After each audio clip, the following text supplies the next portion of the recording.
Good evening and welcome to the beginning of another exciting season live on YouTube. I'm Alexander Ned, joined in the booth by Rashav.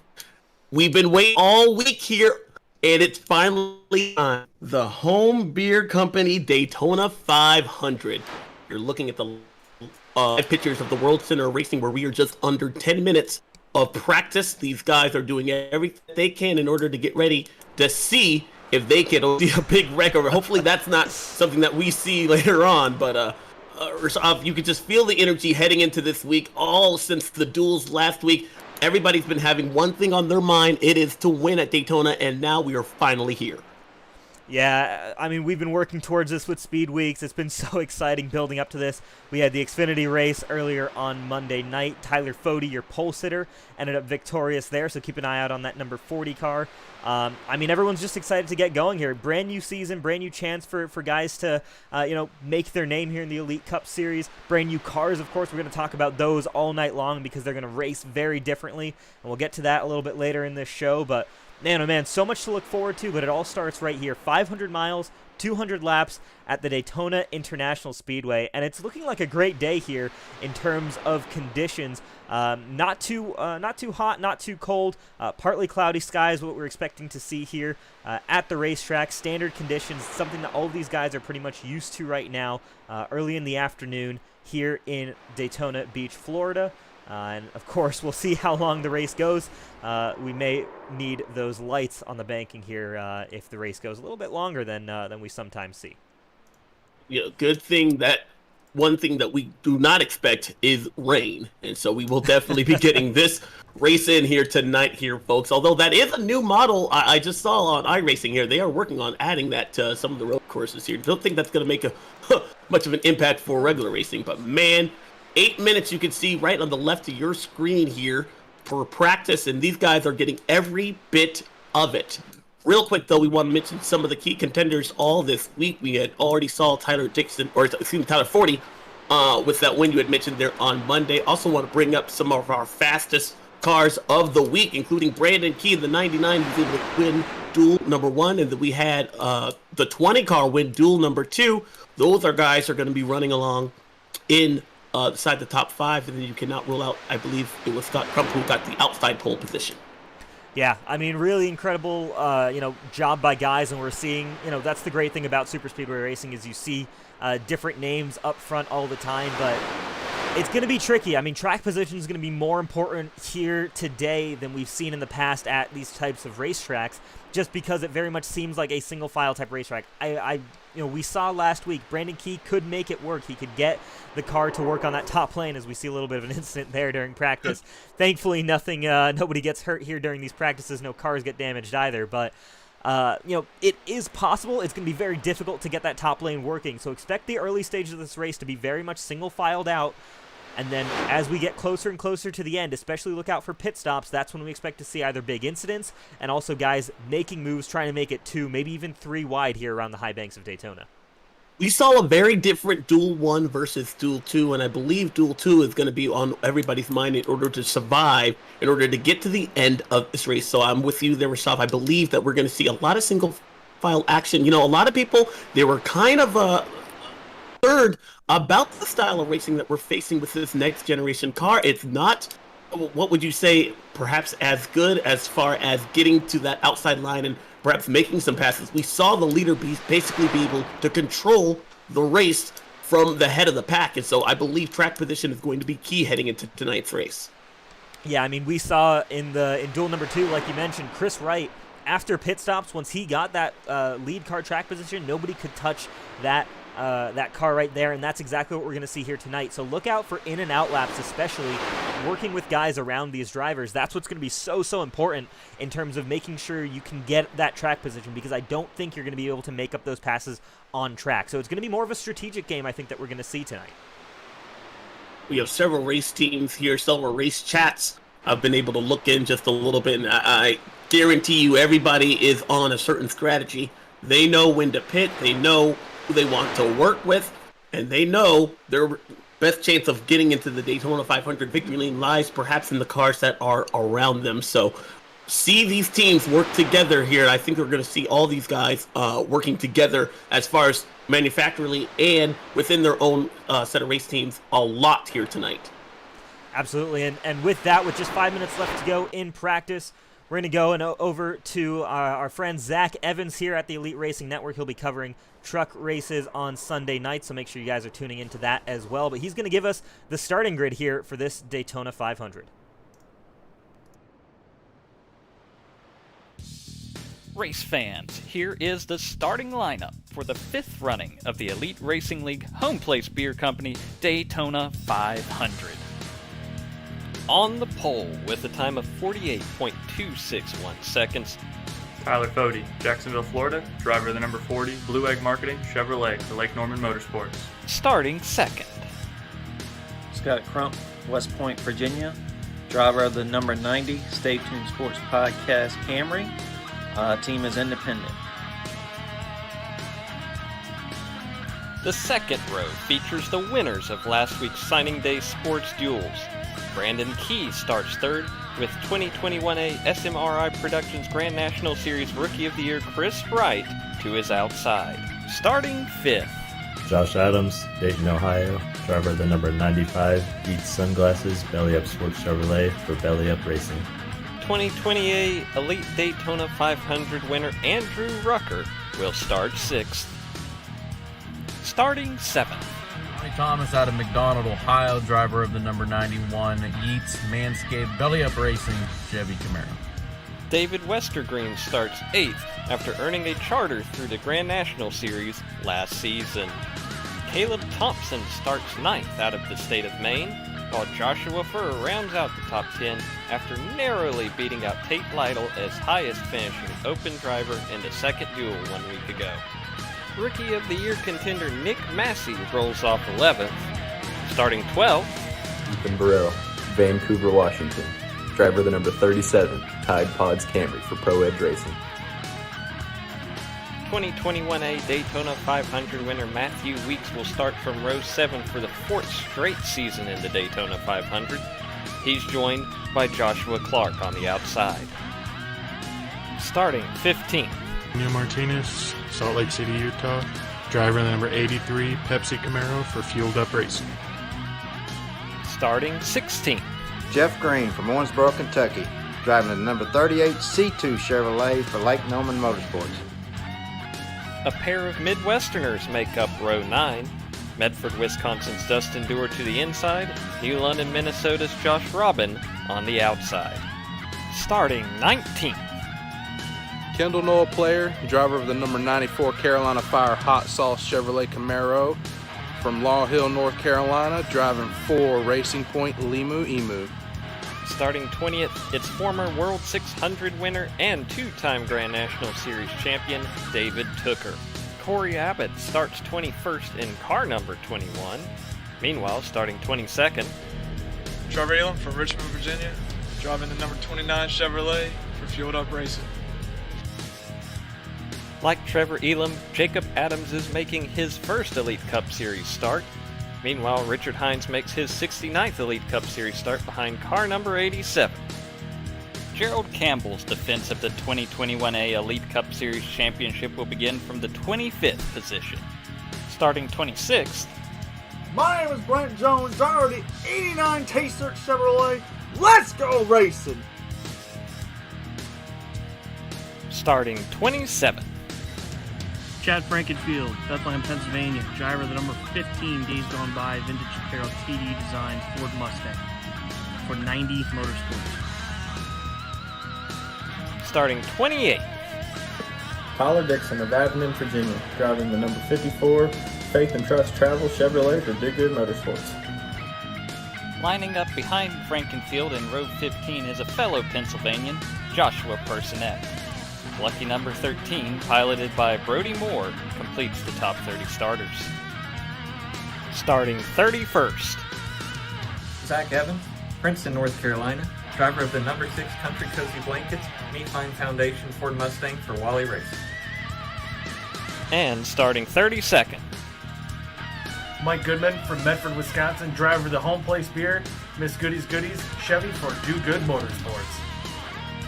R.C. Enerson was slated to start 33rd tonight. Unfortunately, his withdrawal has turned over the starting spot to Dallas Myhan, who will start from the rear of the field as the first alternate. Wyoming's Alec Balvans rolls off 34th. Replacing 35th place qualifier Zishan Dura as second alternate. Kate Lytle from Lakeview, Oregon. Driver the number 56 days gone by, Vincent Racing Apparel. Toyota Camry for Pro Edge Racing. To his outside, Rusty Capel in the number 9 Napa machine. Starting 37th.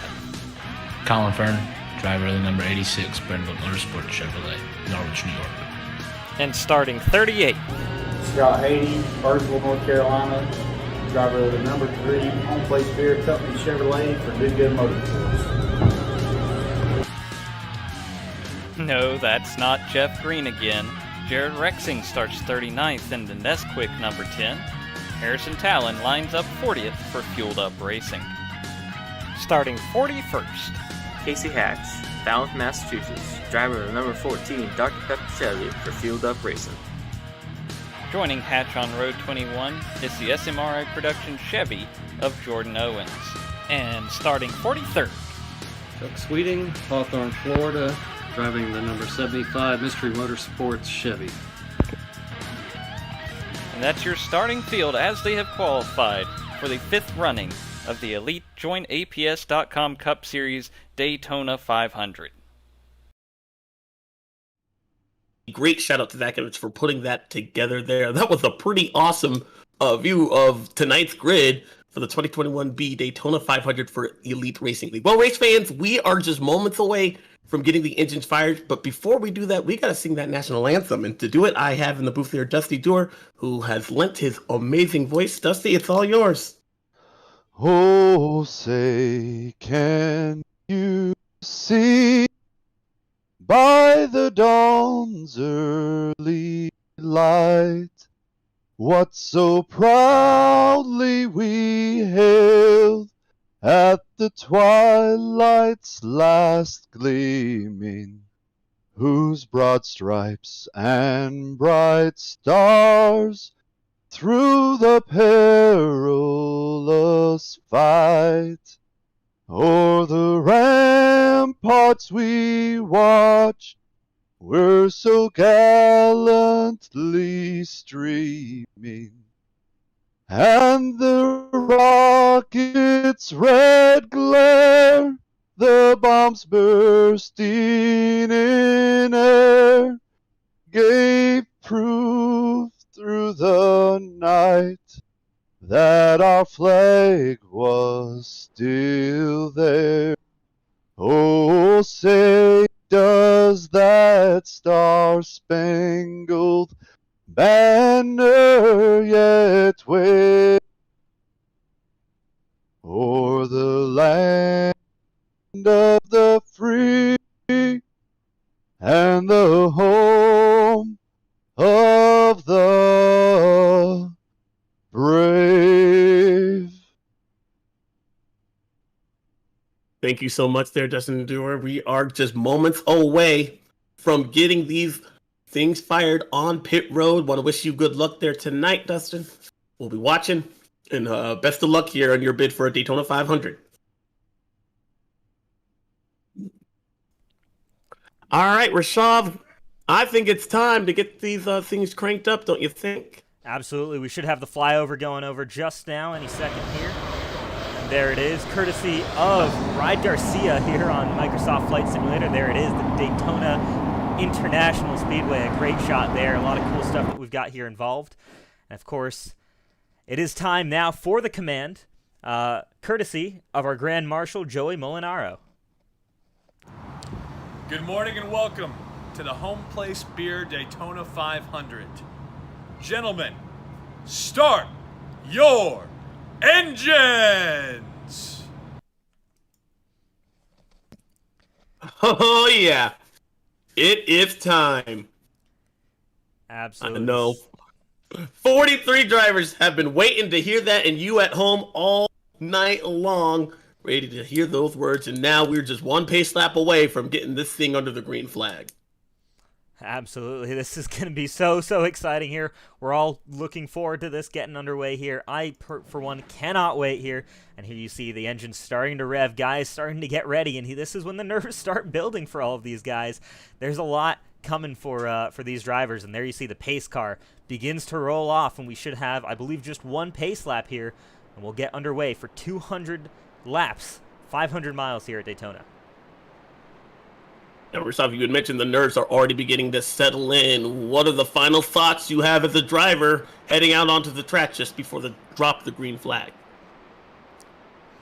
Yeah, I mean, you're so nervous right now. Obviously, you're building up a game plan. We've actually got a guy stopped on pit road, not quite able to get rolling there. So, gonna see who exactly that is that's causing this big mix-up on pit road as we get everybody launched and underway. So, that might delay our green a little bit here, but we're gonna get drivers beginning to roll down the back straightaway here behind this pace car. And there you see, this is what I mean, there's so many thoughts that are going through your head right now. Obviously, the number one thing is getting the win and how do you survive to get to that position here at the Daytona 500.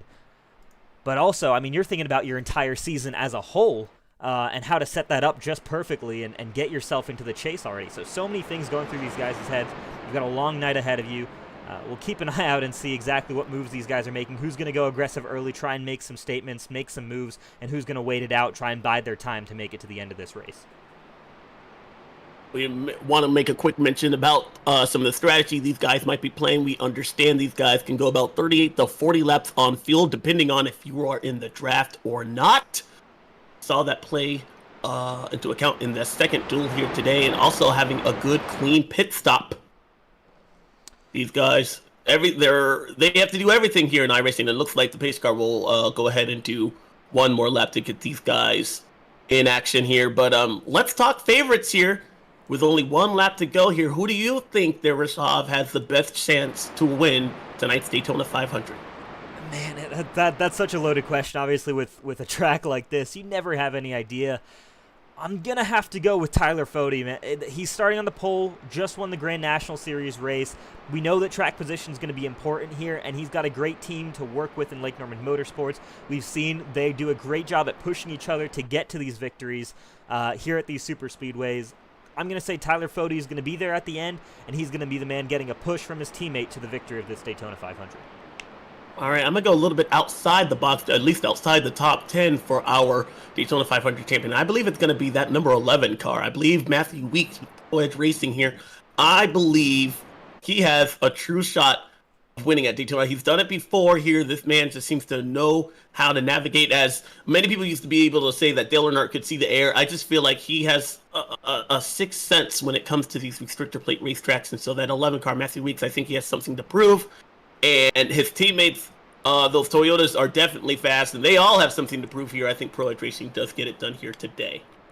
All right, we'll keep an eye on those drivers and everybody else as well. It's going to be a long night. There's going to be a lot of changes here, of course, but the lights are out on this pace car, and we are getting ready to go. It's a lot of horsepower here, getting ready to be unleashed. The first official race that we've got running here with these next-gen cars. So much to learn for these drivers, so much to see this season. Let's get underway.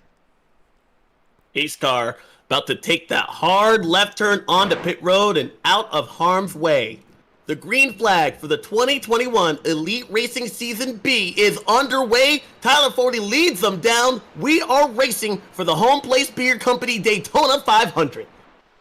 Yes, we are, and look at that already. You see that outside lane trying to make some moves there with Scott Crump and Chris Wright behind him. Andrew Rucker as well, maybe even peeking out a little bit, trying to see just what kind of run he's got. Look out for those guys on the top side. Definitely some strong super speedway racers up there, and they're trying to get some momentum early on as they are still too wide, of course, coming out of turn 2. But man, oh man, let's see just how quickly they single file out. It is early on in this race, still so many laps to go, and we're going to have to see just how quickly it takes to get to single file, or if the new setup that these guys are working with that they tested last night is going to allow for closer wheel-to-wheel racing. Crump made that big move on the outside lane. He worked to the inside, and he's wanting to lead lap 1, but don't give him to him just yet. That outside line, the second dual winner, as we get a big blip from the leader right there. It looked like Chris Wright was actually able to lead lap 1 right there just by a nose, but that inside line beginning to take shape And now we see that 90 car poke forward with the 40 right behind him, side-by-side battle for third. Go. They come roaring down and still 2x2, but you can see the advantage of that inside line. But a great job by Scott Crump to clear Tyler Fody. We'll see what Chris Wright with the assistance of Andrew Rucker can do on this outside lane. They're getting some momentum there at the end of the back straightaway, but it's not going to be enough here with just 2 cars pushing. I think that bottom lane right now is too powerful, and these guys, especially with just how scattered out that top lane is right now, it's going to be really tough for them to make any kind of progress. Traveling the length of a football field a second, the 90 car now jumps to a good sizable lead with the 40 car in tow. Still the 99 car Brandon Key, you know, his way to victory lane here after a great 1-2-3 finish in duel number 1 with Belly Up Racing. He now begins to poke out of that third spot, and he's bringing along a teammate in tow with him. And as you had mentioned there, Rashad, that second line, just doesn't look like it has any momentum. And you saw what it looked like. A desperate move to get to the bottom move right there by the 20.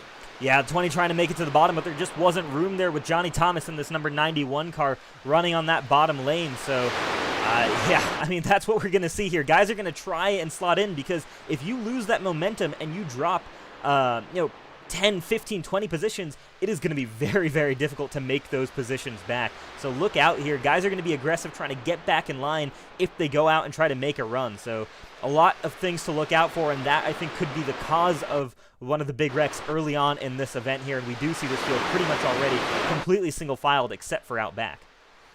Yeah, I knew how important, you could just feel that, hearing that from drivers in the garage, how important it was to try and get to that bottom lane.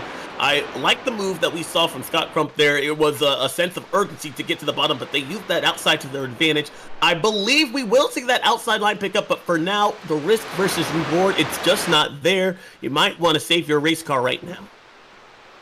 Yeah, I mean, you've got to. We're running lap 5 of 200, so your top priority is maintain that race car, make sure it's good to go once we get to lap 190, lap 195, and you're ready to really go and be a part of that lead pack to go for the win here.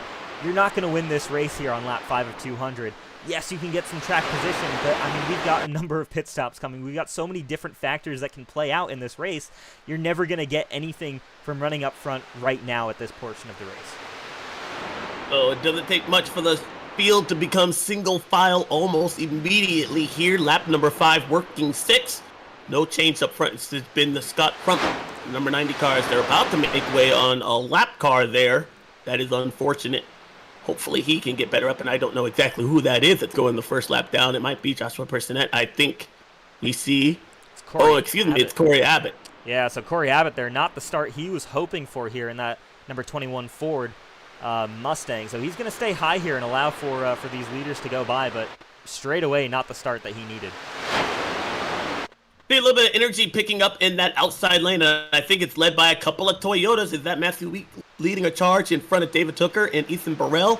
That is a battle well outside of the top 20. Let's take a look, and it is 21st, Daniel Martinez as well. Daniel Martinez had a fast car there. He slid in Duel 1. He slid through his pit stop there, though, early. He's not going to make that mistake, though, again for tonight. Yeah, but look at the pace these guys are rolling with on this top side. Really, really strong outside of turn 4, and they're making their way past a lot of these guys. So Daniel Martinez and Matthew Weeks working really well together here, as we saw a quick off track there for Chuck Sweeting.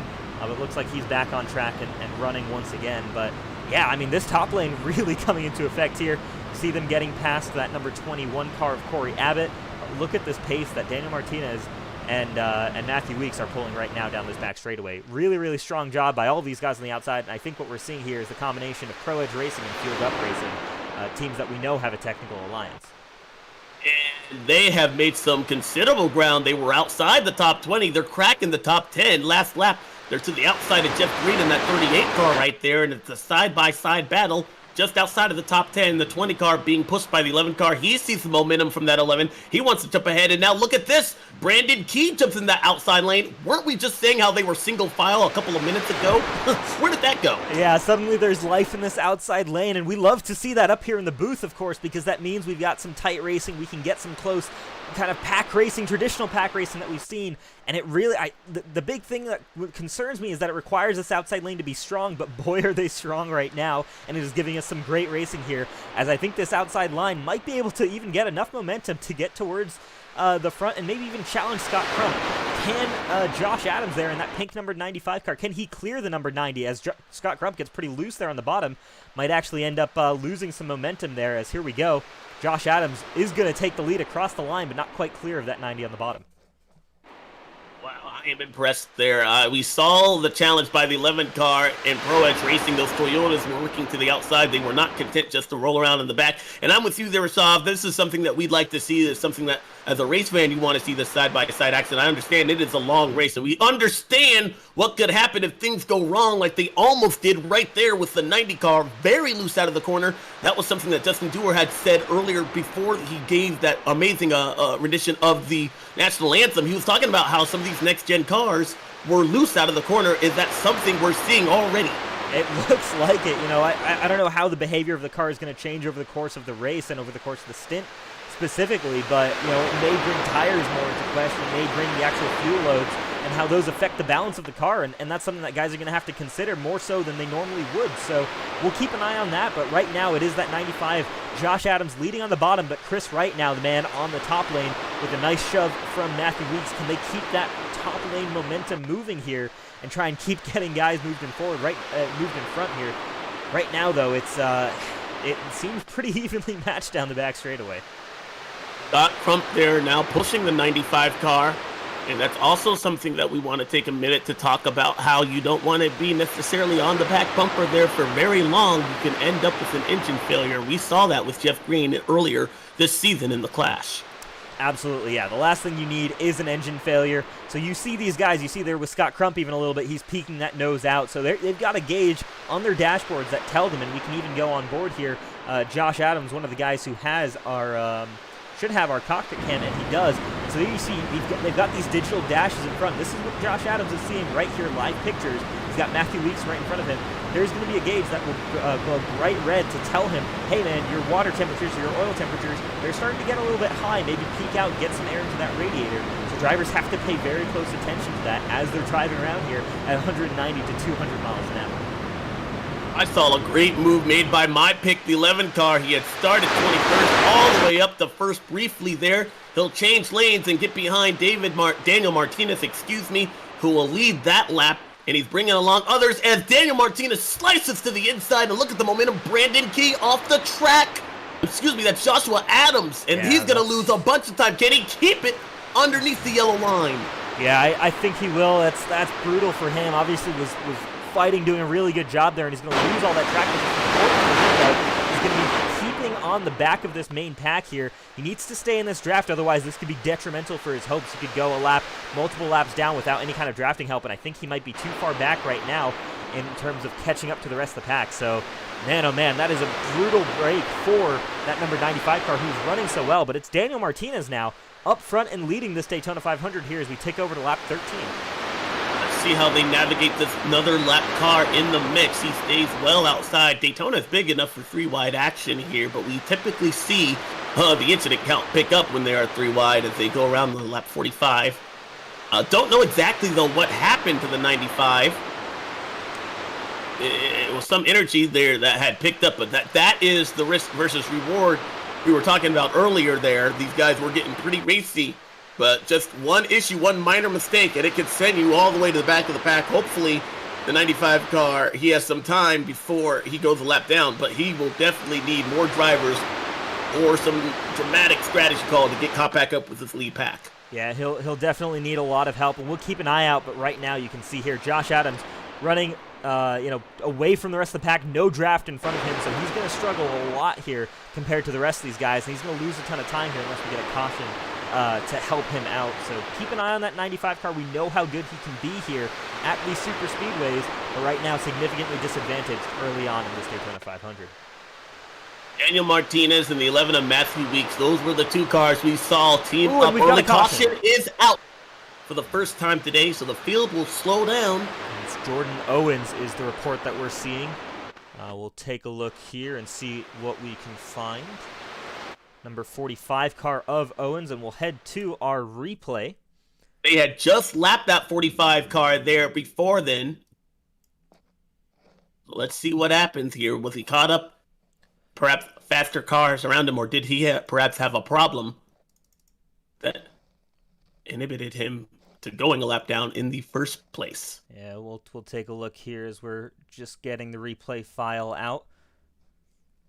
We'll take a look and see here. Jordan Owens, I believe, was going down a lap to the rest of the leaders, or might have just lost some time here. Let's take a look. Yeah, he had literally just gone a lap down, so we'll see. So high, this is through turns 1 and 2. Jordan Owens just high here as the rest of the field goes by him. Looks like there's already some damage on that car. Yeah, something seemed to go wrong there. We saw that car just snap loose, and Jordan Owens goes flying into the wall. Thankfully, it was a single car incident, but a heavy damage to the right side of that 45 car. And he is actually on pit road. I don't know immediately if that means he is out or if he's just trying to fix that damage there. I'll take a look here. Right now, the speed that Jordan Owens is showing is 0 miles an hour on pit road. So my guess is the 45 car's day is done after that. That was a hard hit. That'll probably knock out the radiator. You're probably not going to be able to run at any competitive pace there. And either way, you're probably also going to see those temps flare up pretty quickly. But we've got cars on pit road here early on in this race. Yeah, Daniel Martinez, he was first during his duel. Slid through the box, doesn't do it this time here. I believe, though, we're going to see 4-tire Sunoco fuel and perhaps minor adjustment on all these race cars. But again, it is important to not have any mistake. You can see service already done for a number of drivers, perhaps fuel only on some. But a lot of these guys in and out of pit road without a scratch. That's what we like to see.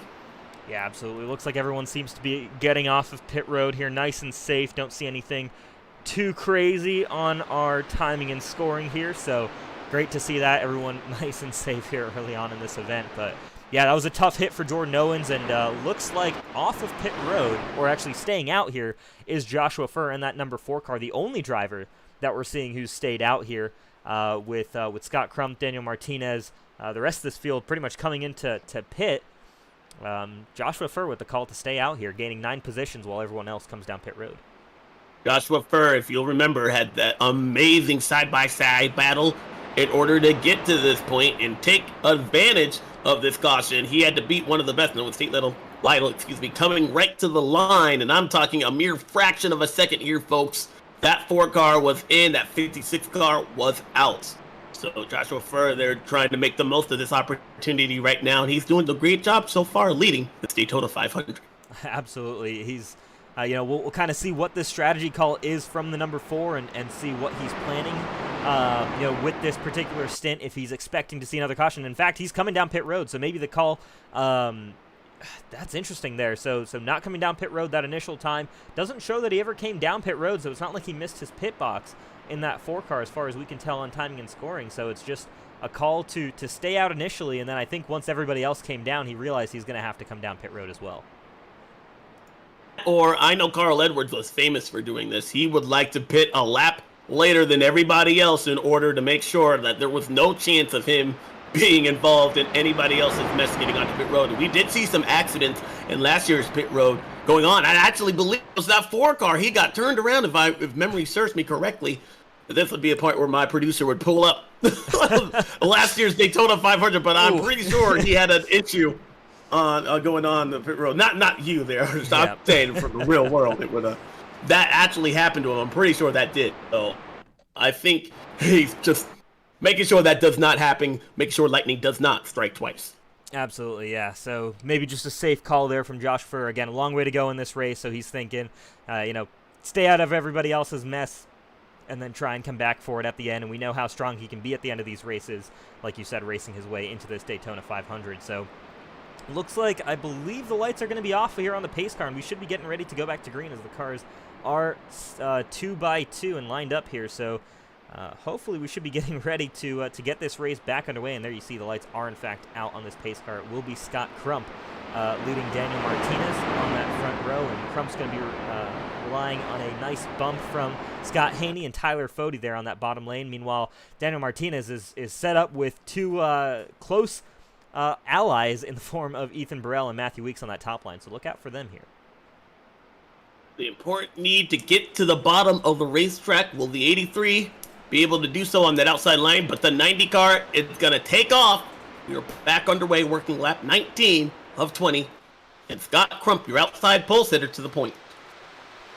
Ooh, he almost got it to the side of the 83 of...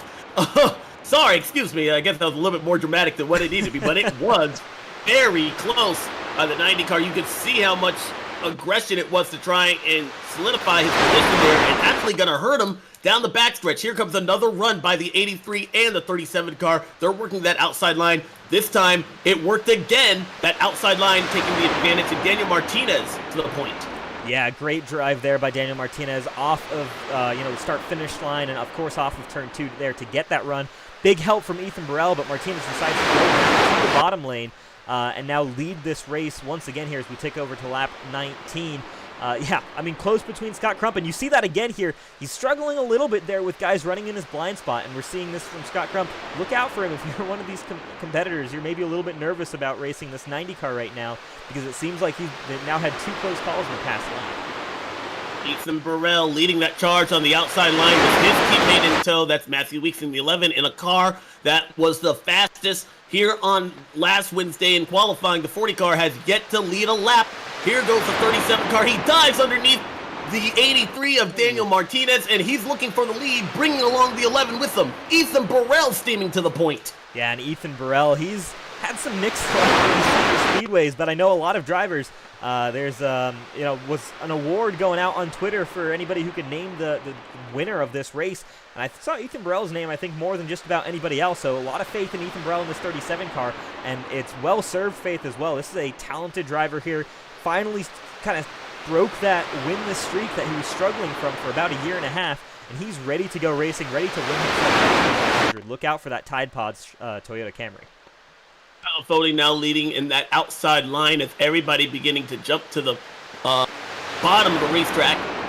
And this is kind of what we saw here from that last initial start of the race here, where everybody was trying to work their way to the bottom there early. But I like these Toyotas up front. Pro Edge Racing doing what they need to do. The 37 and the 11, at least teammates right there, but still side-by-side battle. There's, you see the 19 of David Tooker. He would definitely want to try and get in touch with his teammates there. He's a little bit further back, though, about running along in the 15th or so position. Yeah, and there you can see these guys trying to make this outside lane come back together as we're watching the 29 car of Trevor Elam on that outside lane at the back of this pack. Meanwhile, up front, it's still Daniel Martinez and Ethan Burrell, and you can see just how close these guys are getting together, and they're pulling away from the rest of this group. You see Scott Haney kind of this top 5, and then Tyler Fody a big gap back to the number 40 car. Actually, that's the number 99 of Brandon Key on the bottom. Yeah, Tyler Fody's actually going to jump behind Brandon Key and try to work his way as we see Ethan Burrell again jump out to that outside lane. Daniel Martinez is fast. The problem for him is that he doesn't have any teammates with him. Those Toyotas are going to be hooked up. Nose to tail right there, and they just went around him like he was standing still. So far, the 83 car has been able to make moves like that, but when you're 1 versus 4, it's usually not going to end well in your favor. Absolutely, and Scott Crump, Matthew Weeks, Ethan Burrell, Ethan Burrell and Matthew Weeks are on the same team. Scott Crump is not on the same, despite both being Toyota teams. I don't quite know if there's any manufacturer alliance there that those kind of teams are working together or trying to work with Scott Crump here. We'll keep an eye on this, but did look like Crump came down to support the 37 and made that pass on Daniel Martinez. So Ethan Burrell looking for his first Daytona 500 champion. 500 win. I'm telling you, that would be a very popular win here amongst the Twitter world. I know a lot of guys. Me personally, I've raced with Ethan way back, and he was one of the first drivers I actually ever met on PS3. Taking it back to NASCAR, I believe it was inside line 13. So it's amazing to see the growth out of this man driving from controllers on PS3 to iRacing, and the support he has from other competitors, the respect he has from other competitors. Ethan Burrell is truly doing some great work, and it's paying off right now as he leads this field. Yeah, we're going to have to come up with a new nickname for Ethan Burrell because the Winless Wonder doesn't quite work anymore because he's gotten that 37 back into victory lane after a long drought there. So we're going to have to think of some nicknames here during this Daytona 500 and over the course of the season because expect to see this 37 car fighting for race wins all season long and possibly even fighting for a championship. We'll keep an eye out on that. But we know he's strong, and he's already showing that here at Daytona. Let's go back mid-pack and take a look and see who's leading the next charge in that outside line. I believe that's still Tyler Fode. Is that in that outside lane there? No, I believe. I get a good look at it. David Westergreen, hey, we know. Doing a great job as Jeff Green in that outside line. He had traded in his Casino the Booth for a steering wheel here tonight, hoping to bring home that victory lane checkered flag as well, because he owes me money. Absolutely. David Westergreen, great to see him out on the racetrack and running for Daytona 500 win. He'll also be running the full season for Lake Norman Motorsports in that number 12 car. And you see... Oh, the 64 gets turned in front mid-pack, and that's going to take out more competitors. Everybody on the brakes. Wow, I don't believe we see any damage out of that. Wow, the 64 got turned. Right, that was Andrew Rucker almost in half of the field, and everyone doing a great job in order to make that not a bigger issue. Wow. Second caution flag is out. Yeah, really, really crazy there. We'll take a look here. We'll head back to the replay and see what on earth happened here with that number 64 of Andrew Rucker. Yeah, you're right, though. We see a couple of cars with maybe a little bit of front-end damage, but for the most part, guys kept out of the wall here, and that's very impressive. Good heads-up driving by more than, I would say, half the field. I believe Andrew Rucker was running along inside the top 15. He was just right behind the 12 car. When we were talking about him, I think he gets the bump. Oh, no, they stack up. And the 8-car Josh Robin just doesn't know that, and he gets on the apron. And I'm telling you, that is a save. Joshua Furr in the 4-car goes around. Save there. They both save it. So, wow. Everybody, I mean... They used to have an all-state good hands, good move of the race, and I would definitely be giving it to the 64 and the 4-car right there. I can't believe we're not saying sayonara to both those cars and their chance to win here tonight.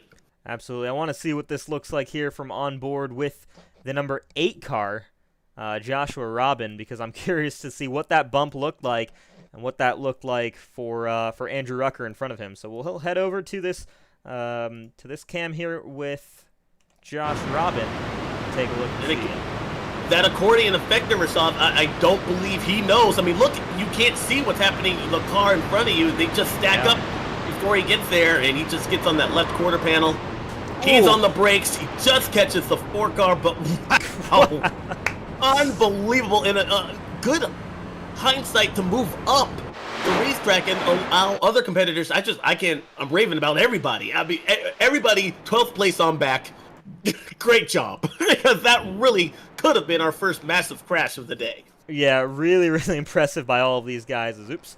Yeah, I mean, we've got cars gone pit road once again here. And it's going to be, looks like Ethan Burrell wins the race off pit road over Daniel Martinez, Tyler Fode, Matthew Weeks there.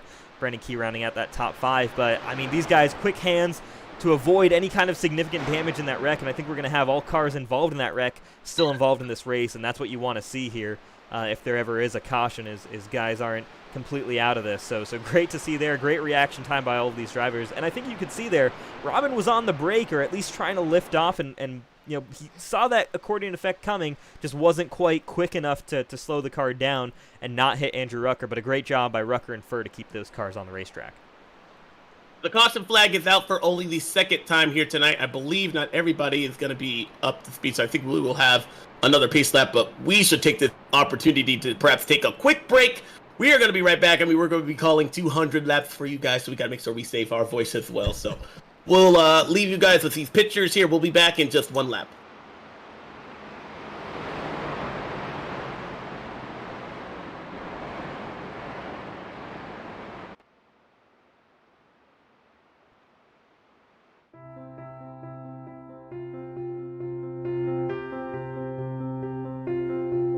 My name is John Cunningham with C2 Freight Resources. We are a Hub Zone certified logistics company here in Houston, Alabama. We've been in business for over 20 years, working with the Department of Defense and the federal government, among many other customers. C2 is committed to truckload shipments along with less than truckload shipments across the United States, Canada, and Mexico. Our high level of service is what keeps our customers coming back year after year. Our industry-leading transportation management software, along with our tracking software, allow our customers to know where their shipments are at any time, any day. In closing, C2 Freight looks forward to earning your trust and business through actions day in and day out. We know if given the opportunity, you'll be pleased with our service and communication.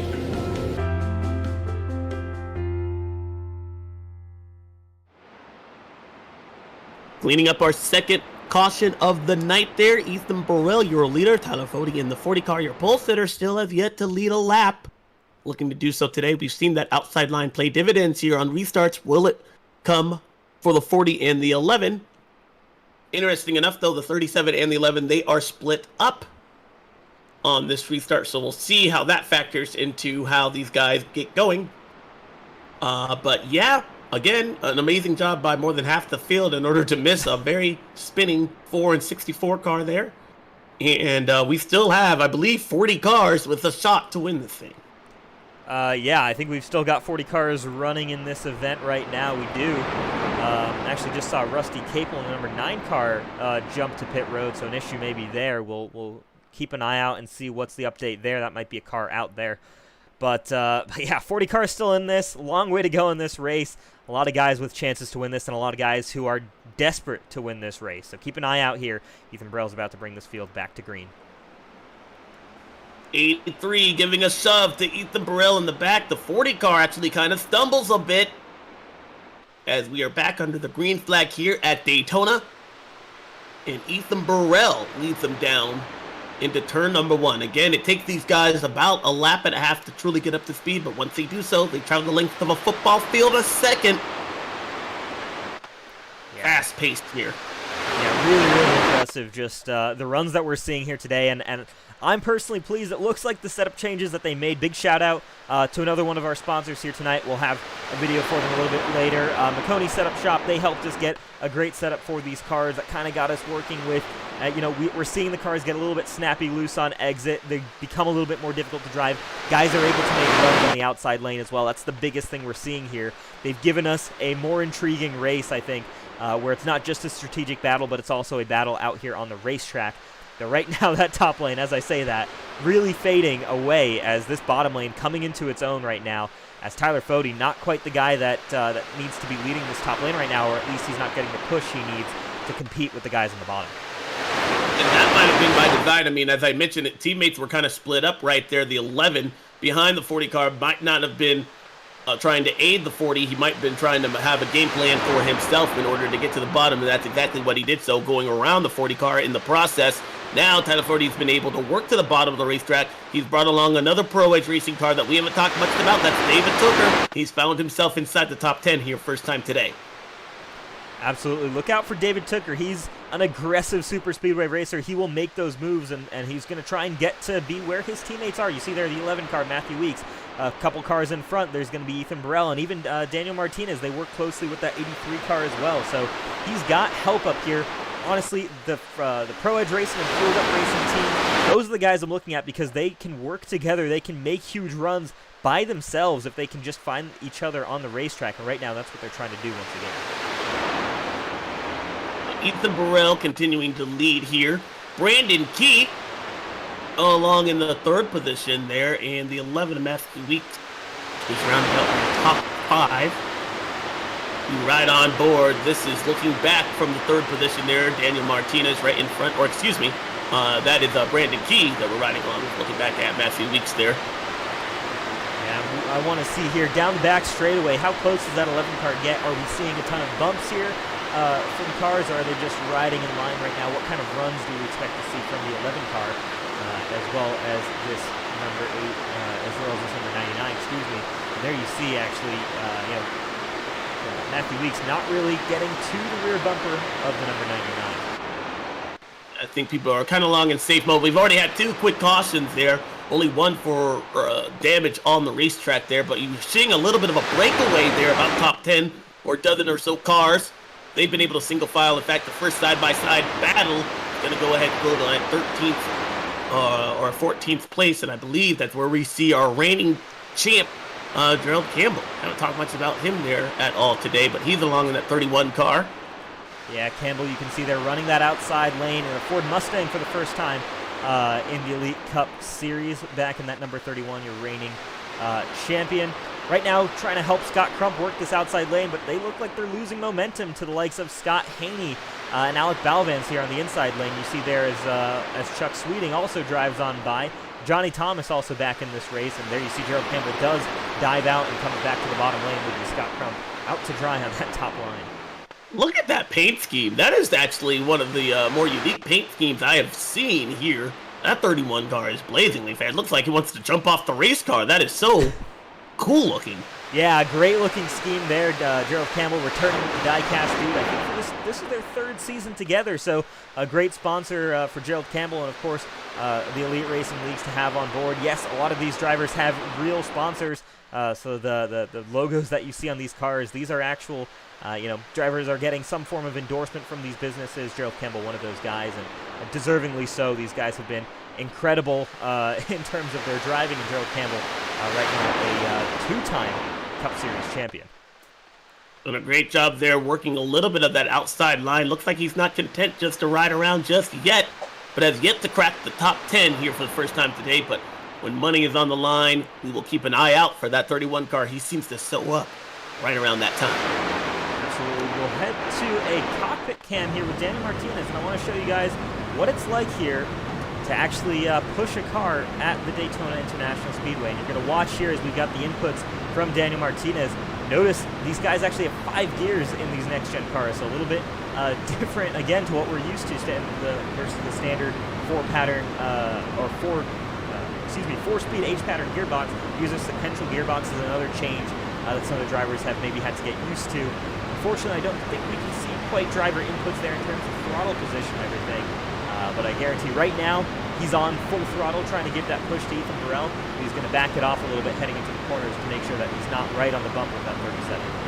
And, this is kind of an unnerving view. We'll take you back to just that wreck that happened there with the 8 in the 64 car. I mean, you can't see what's in front of the 37 car. So when we get down to the nitty-gritty of this part race when everybody's pushing and shoving, that's where we see those big issues happen, because you're being pushed and perhaps you don't know that there's trouble 2 rows in front of the guy in front of you. So that's something that we'll be keeping an eye on. This shot, I love this shot because it shows you exactly what the driver's saying. It shows you, puts you literally in the driver's seat, but that's often where we find trouble is when what you can't see, which is in front of that 37 car.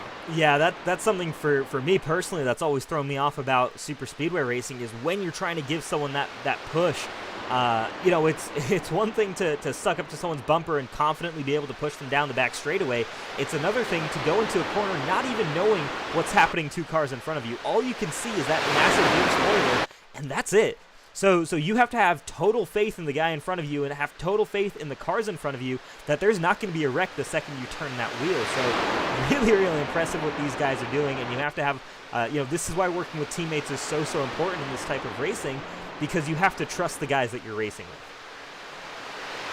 Now we're beginning to see more of that single file formation there, and perhaps we'll get a little bit of a green flag pace to this race. I believe the longest green flag we've actually had so far, and this is only working lap 38, has been about 15 or 16 laps there. But the 37 car doing a great job. He's led the most laps, I believe, so far, in front of that 83 car, and Brandon Key doing a great job.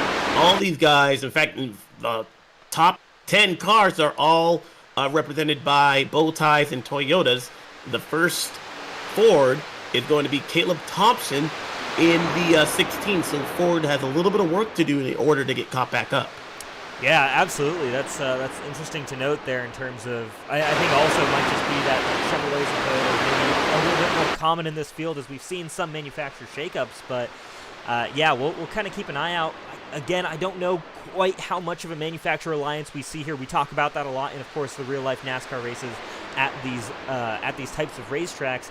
A little bit different here with guys really just who you're working with within, typically it's within the iRacing Teams chat or within a Discord call, who you have in that call with you.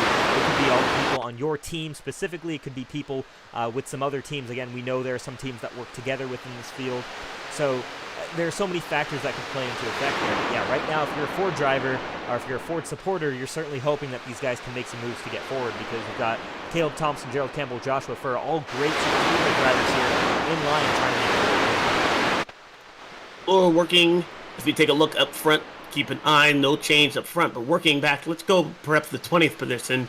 Jared Rexing, Clash winner of 2021B there, running along. You see a little bit of front nose damage on that car. Perhaps that was evident from that earlier incident that happened before in the 64 car. I think he's been able to fix that, but it might be slowing him down just a bit much. Yeah, he's not quite able to get to the back bumper of Michael Goodman right in front of him, it seems, though he's doing a good job staying in this pack, and I think he's got the support of Chad Frankenfield and Zach Evans right now behind him. So doing good enough. I'm curious to see if that's just cosmetic damage that we're seeing up here up here in the booth, and if that's just maybe a disconnect in terms of what we're seeing versus what Jared Rexing is feeling, or if there's actually that significant damage on the 10 car. And if so, what is he seeing? Is he seeing higher, water temps? Is he getting some aero deficiencies where that car is just not working as well in a straight line? Or, we don't quite know exactly. Unfortunately, we don't have that same communication with the drivers in pit walls. But we keep an eye out on that tank car. See if he does get out into clean air, can he keep that momentum rolling? Yeah, that's something that's always important. The aerodynamics are so important, especially at the Talladega and Daytona. You are so aero-dependent. Your car, everything is massaged. These cars are worked in wind tunnels. The minute you crinkle a sheet metal on this car, it's going to slow you down. It adds drag. It's just not something you want. And the most crucial part of a race car is the front valence there, right in the splitter, where he has that damage. As far as what we can see right now, I'm with you there, Rasafi. It might not be as bad as what we're making it. We just do not know. I just noticed that on the front end. And the 15 also, that's Chad Frankenfield. He looks like he has a little bit of front end damage as well. I think a lot of cars, perhaps in that little bit of stack up, might have a little bit of nose damage because of it. Yeah, well, in the meantime, I believe we've seen this this second pack kind of catch up to the leaders, and we've got now this one huge pack all the way back to, let's take a look and see here.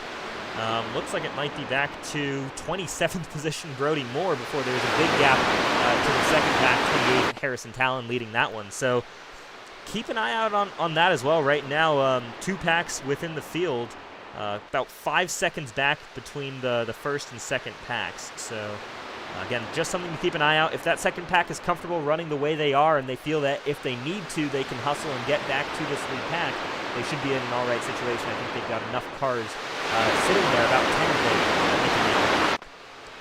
There you see them just to the back of shot.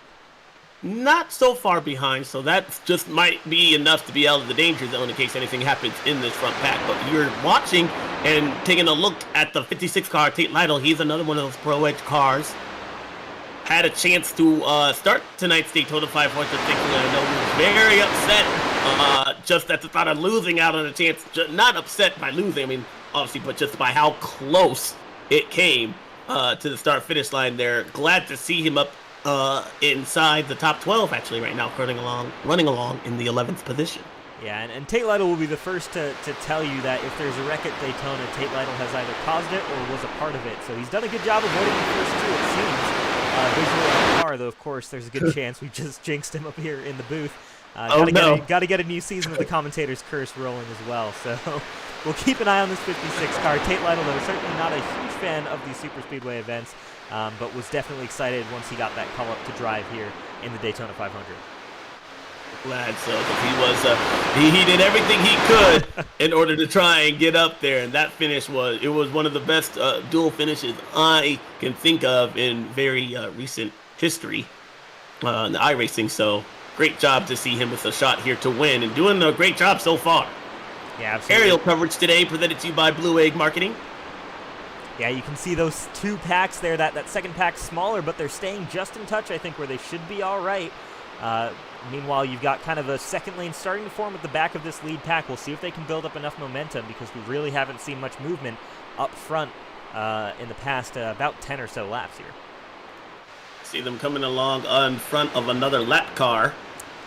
They should be able to, who works to the outside lane. That's not going to be much of a nuisance for the leaders as they're all single file, but we are seeing some double wide action, and that's where we see things get tricky. That's actually how we saw our first caution flag of the night there.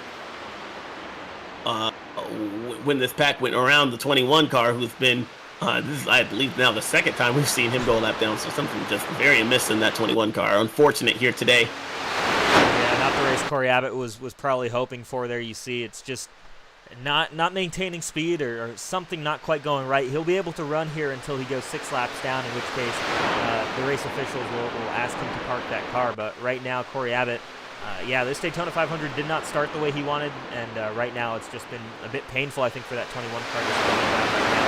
Maybe waiting for some cautions to get himself back the couple of laps that he is down right now. No change up front. Walk me through what you're kind of thinking here mid-race. This is a long race. Let's not...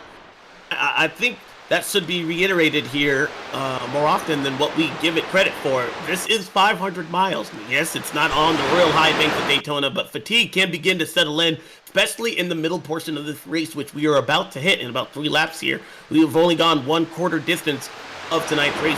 What are some of the driving factors that you need to do inside the race car to make sure you stay alert here, even if you are just kind of riding around for the moment?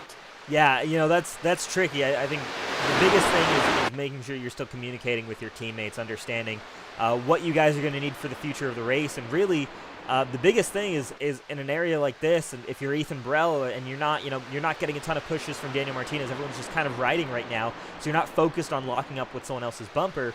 You're thinking ahead to what am I going to do when the next pit stop comes? What am I going to do if there's a caution flag next lap? You're building these scenarios in your head. And a little bit below that yellow line there, but gets back behind the 37. You're thinking about all these scenarios because in a lot of these drivers' cases, they don't have a crew chief helping them out, running situations and strategies up top in pit boxes. Ethan Burrell looks like he might actually be giving up this lead, and that might be a strategy call right there because he's been running up front there, burning up the most fuel of anybody else. Yeah, my concern, though, will there be a big enough gap for him to get to the bottom of the racetrack? He has one in the 40 car, and David Tooker, I believe that was right as planned there, the 19. These guys are all in a team chat on Discord so they can talk with one another. And I believe that move was very much calculated there as we see the 37 car give up the lead spot. Daniel Martinez will now inherit first place at the time being. And we are about to see who's going to lead the quarter race distance of the Daytona 500. Yeah, not too sure if we're going to have any kind of points given out. I believe we'll have a halfway point. I don't believe we've heard anything about stages in this race, at least from our race officials. So yeah, these guys right now just racing to lead laps here and maybe walk away with that pride of saying, hey, maybe I led the most laps at Daytona for the 500 early in the season. But here we go. Across the line to start lap number 50. We're just under 2.5 miles away from quarter distance in this Daytona 500. Still very competitive. 38 cars, I believe, on the lead lap. And no big one from anybody. No big mistakes as well from anybody in the field. And just one car, I believe, out of this race is an issue as Daniel Martinez goes up high. He's going to give up the lead to Brandon Key, who will now lead lap 50. Good thing money was not on the line.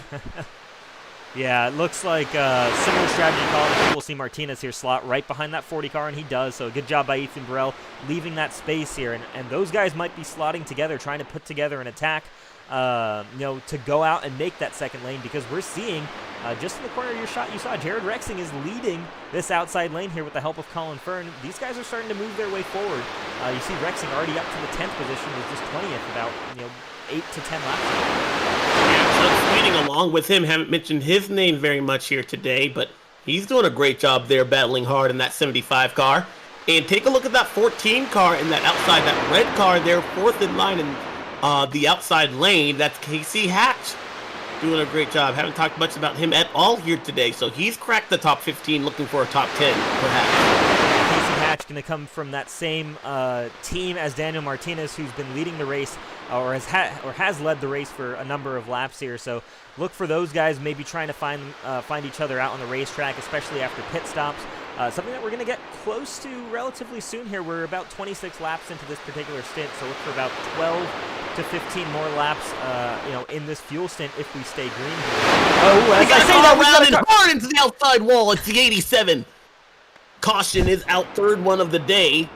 Just as we call, or just as I mentioned, staying green here, let's head over and check out what exactly happened on this replay. But Richard Hines with an amazing crash. Yeah, huge incident there for that 87.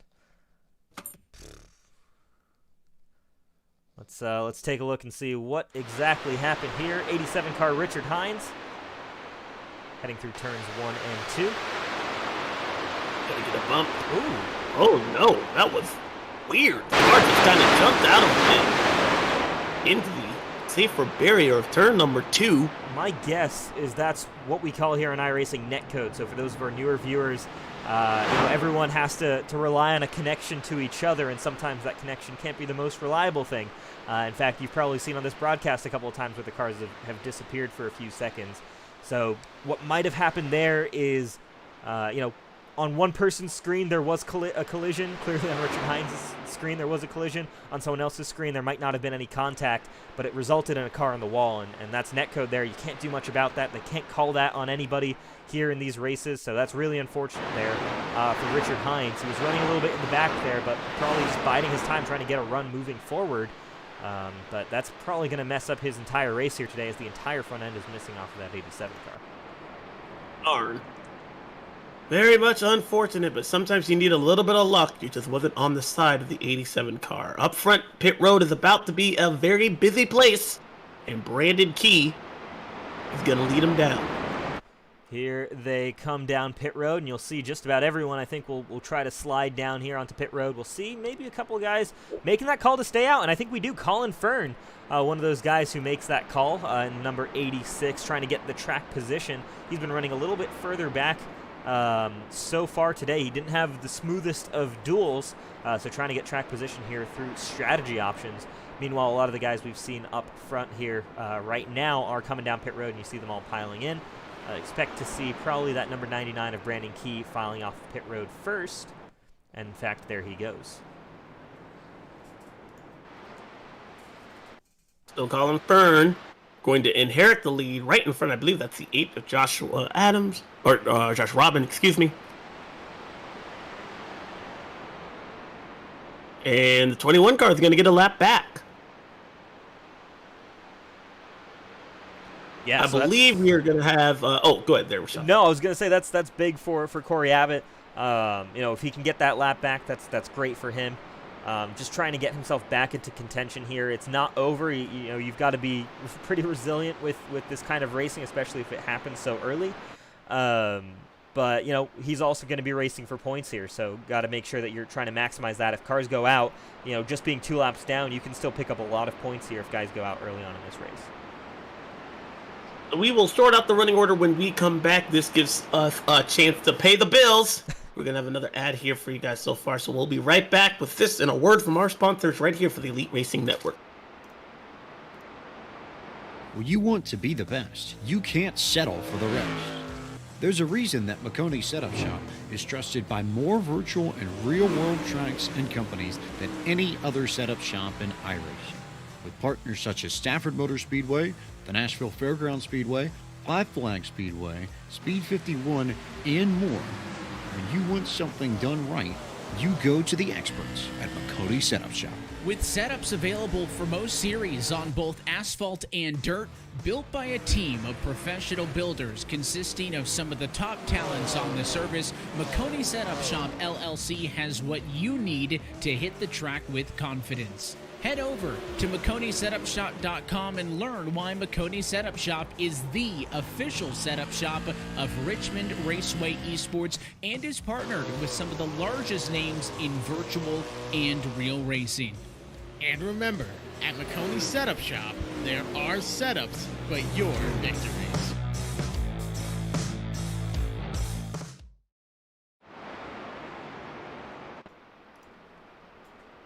Taking a look at our race rundown there. Front, you can see the 86 of Colin Fern. He was able to stay out. Josh Robin in that 8 car as well. We see some new takers up front, really. First 3 cars did not pit. Brandon Key in the 99 car, he's the first car that was on pit road. He's running along in the 4th position. Yeah, so Fern, Robin, and Haney. We saw Haney at the start kind of, I think, running in that exact position on one of our previous restarts. But Fern and Robin, 2 new guys who haven't led any laps really so far here tonight. So we're going to see how they take this restart, how they work together. Also keep an eye out. You see Jared Rexing a couple cars further back there. He made some good progress, actually, getting up into the 6th position off of pit road. So really impressive by that 10 car. Look for him to make some forward movement as well. All right. So just over a quarter race distance in the Homeplace Beer Company Daytona 500 field in the hands of Colin Fern in that 86 car. We're back underway here at Daytona. See the 3 car there trying to give a good shove to the 86 as they're still side by side getting up through the gears, but the 99, Brandon Key, pushing almost on the left quarter panel. That's a no-no there for that car right in front. That could spin him out. He has to get out of it just a little bit, and you can see him being out of the gas just enough is going to hurt the momentum in that outside line. Jared Rexing in the 10 car switches lanes. In the inside line now with the advantage, make it 4 cars. Now 5 battling on the inside of the racetrack there as the 8 car failing to get up to speed. A lot of commotion there mid-pack. You see Brandon Key in front of the 31, who almost went around right there. Yeah, what we're seeing here, unfortunately, is if that outside lane just doesn't get rolling on these restarts, you see them fall back, and we're going to, I think, settle back into a bit of a single-file race like we saw in that last run here. They need to be super aggressive on that outside if they want a shot here at taking this. You almost see Josh Robin trying to come down to the bottom lane, doesn't quite clear that there. So, I mean, we'll keep an eye out on this outside lane here, but we're already seeing guys bail towards that inside and get single-filed out once again. Yeah, that's unfortunate for the 8 car. I don't know exactly if that's just because older tires, if it took him just a second for his car to get going, but it's going to cost him way more positions than perhaps what he would have as he finally finds a hole in line and gets to the bottom of the racetrack there. Casey Hatch and Daniel Martinez, teammates teaming up on that outside lane. Where does that 98 car go? He'll stick to the bottom of the racetrack there, but the first couple of cars we see using that outside line to their advantage are teammates with the 14 out front.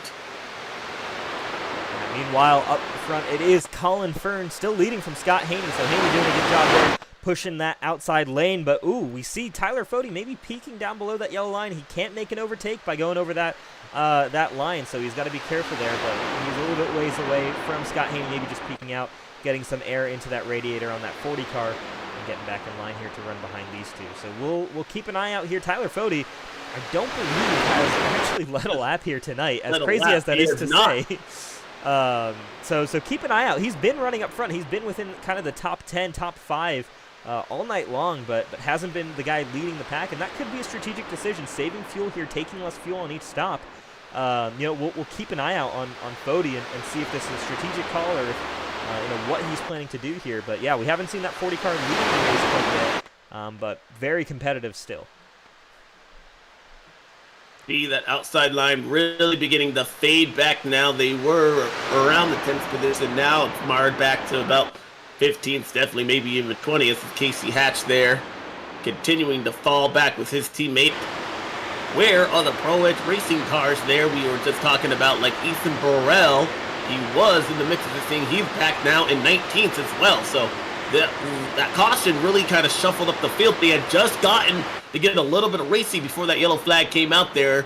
And that was just right as what I would call the race was ebbing and flowing, just a matter of changing hands. We saw that outside lane with some new takers, and that's why we're seeing some of the usual suspects that we thought would be a factor up front are now finding themselves mid-pack. Yeah, absolutely, and that's something that we kind of talked about maybe a little bit at the start of the show, where it's going to be more of a strategic race. You've got to think about, coming on and off pit road and how to be strong in your on your in and out lap, not make mistakes when you come into the pit box. You've seen guys slide their tires, during the duels.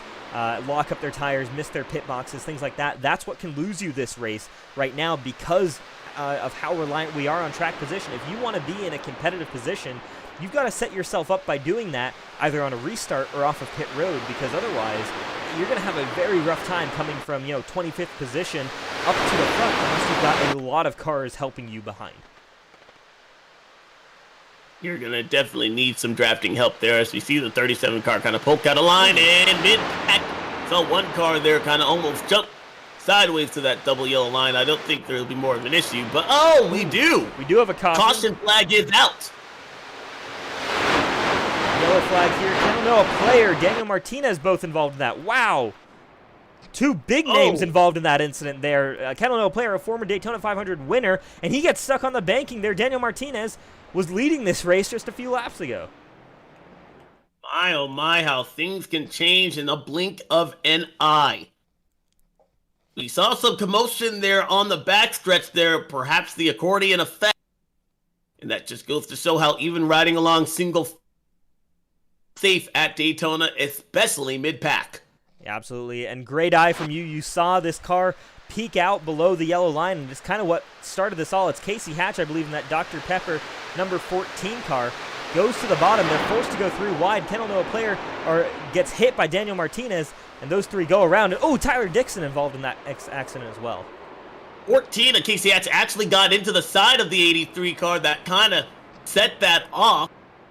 And he was just trying to if we back that up a little bit, I believe the 14 of Casey Hatch, he had to get back up on the racetrack. He was running out of flat surface in order for that car to not be on the apron right there. And so I think he just kind of ran out of real estate. Unfortunately, his teammate, Daniel Martinez, one of the strongest Toyotas here, was involved. So very, very much unfortunate. If there's something that you don't want to do, is hit your teammate there. We saw that in real life with Brad Keselowski and Joey Logano.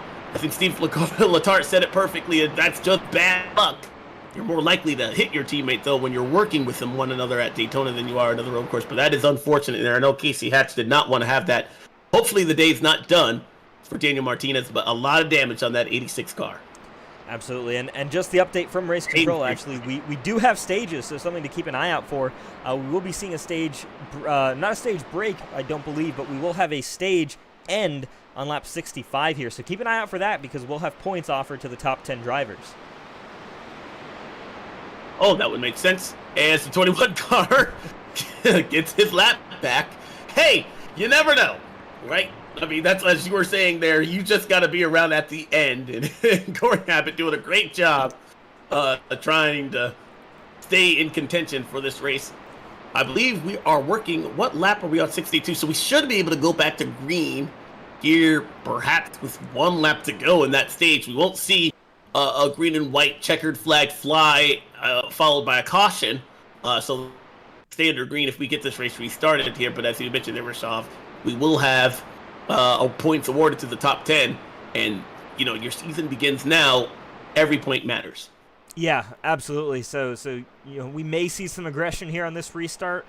Personally, I'm all for that. If we get to see guys really gunning it out for this, this stage, but also expect to see some guys. It's the first race of the season. It's the very first stage of the season. Expect to see guys maybe being a little bit more conservative about it. Of course, you're mainly focused on the end goal, which is winning the Daytona 500, not winning a stage in the Daytona 500. And with stages in mind, that the call made by the 86 car, he inherited that track position. All he needs to do is stay ahead for 2 more laps, and 10 points in a playoff point could go in the bank for that team. So great strategy call made by the 86 car, Colin Fern, to stay out. Yeah, absolutely. And if he makes the chase, which he has done, or he did last season, that's a playoff point. That can help you later down the road, help you towards a championship. Those are points that'll stick with you even once we switch over to the playoff system, after the main season ends. So, that's an important point if you can win this stage. If you're fighting for the win, definitely go for it. It's the guys maybe a little bit further back who might not need to make those same aggressive moves. All right, so working lap 63, we'll restart with lap 64. Points will be awarded at the end of 65, so that'll give us a 2-lap shootout. toward the end of stage 1 here at Daytona. Don't know if we saw any takers going on to pit road right there. Doesn't quite look like it. We had a couple, I think, once you go to 18th on back, actually, or 19th on back, so starting with Gerald Campbell all the way back, we had guys come down on lap 62, so making that call there. We'll see how that fares for them. Most of these guys have pitted within the last 10 or so laps. The only people who haven't, your top 2 racers, Colin Fern and Scott Haney, going for a stage win. So who is it going to be, the 86 or the 3, or does somebody else stun them both? Older tires. These guys will have a handful for these 2 laps here.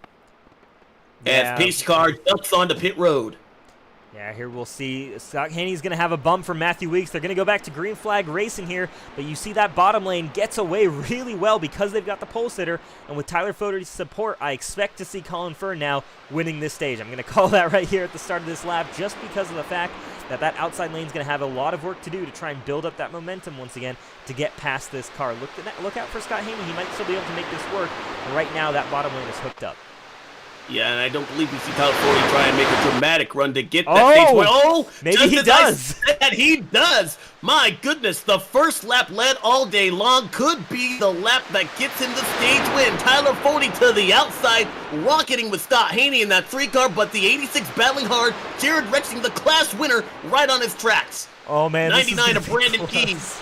Giving him a good sub, and at the stripe, it is going to be Colin Fern or the 40 car. Who's it going to be? Wow, I believe it's Tyler Foderty by a nose. It was Tyler Foderty just over Colin Fern. How about that? If that is anything to see for the finish of this race, I'm all for that. Tyler Foderty wins the first stage of the season with a bump from Scott Haney. Incredible restart there. These guys are still going at it. We still got a race to go. No cautions here at the end of the stages. These guys are going all the way to lap 130 now for the end of the second stage. Now, that is unfortunate for the 86 car, who now finds himself also in a hole. He has less fuel and tire wear. More on a factor of that car there as he continues to try and wrestle the lead away from the 40 car. This battle is not over, but he is going to have to pit here sooner than the rest of the guys that are around him. That could play to his detriment later on if he finds himself on pit road with nobody behind him. Yeah, those guys, it's an interesting situation that they're in now because, we weren't talking about having a caution at the end of the stage. So, if that was the call, then it definitely makes sense to stay out. You stay out, run for that stage win, and then pit as soon as that stage caution comes out. But for all we know, we can go for the next, 40, 50 laps. We don't know exactly what we're going to see here. So it's a big gamble from Colin Fern and Scott Haney. Last pitted lap again, lap 26 here. So they're coming close here in terms of running out of fuel on these cars. I'd expect to see them running no more than maybe 10 or so laps before they're running out of fuel. Yeah, they really definitely need a yellow flag here, and very, very soon. To make matters worse for the 86 car, who's now leading, if he goes down pit road, not only will he have most of the field in a pack around him storming, so that'll leave him with no drafting help, but the 3 car there, Scott Haney, he finds himself in that outside lane. He needs to work his way toward the inside lane if he wants to pit here soon, and so far we're seeing that outside line now beginning to struggle, as we've often seen at the beginning of a restart. Yeah, you need a huge amount of support on that outside lane to make it work, and we're just not seeing that on these restarts.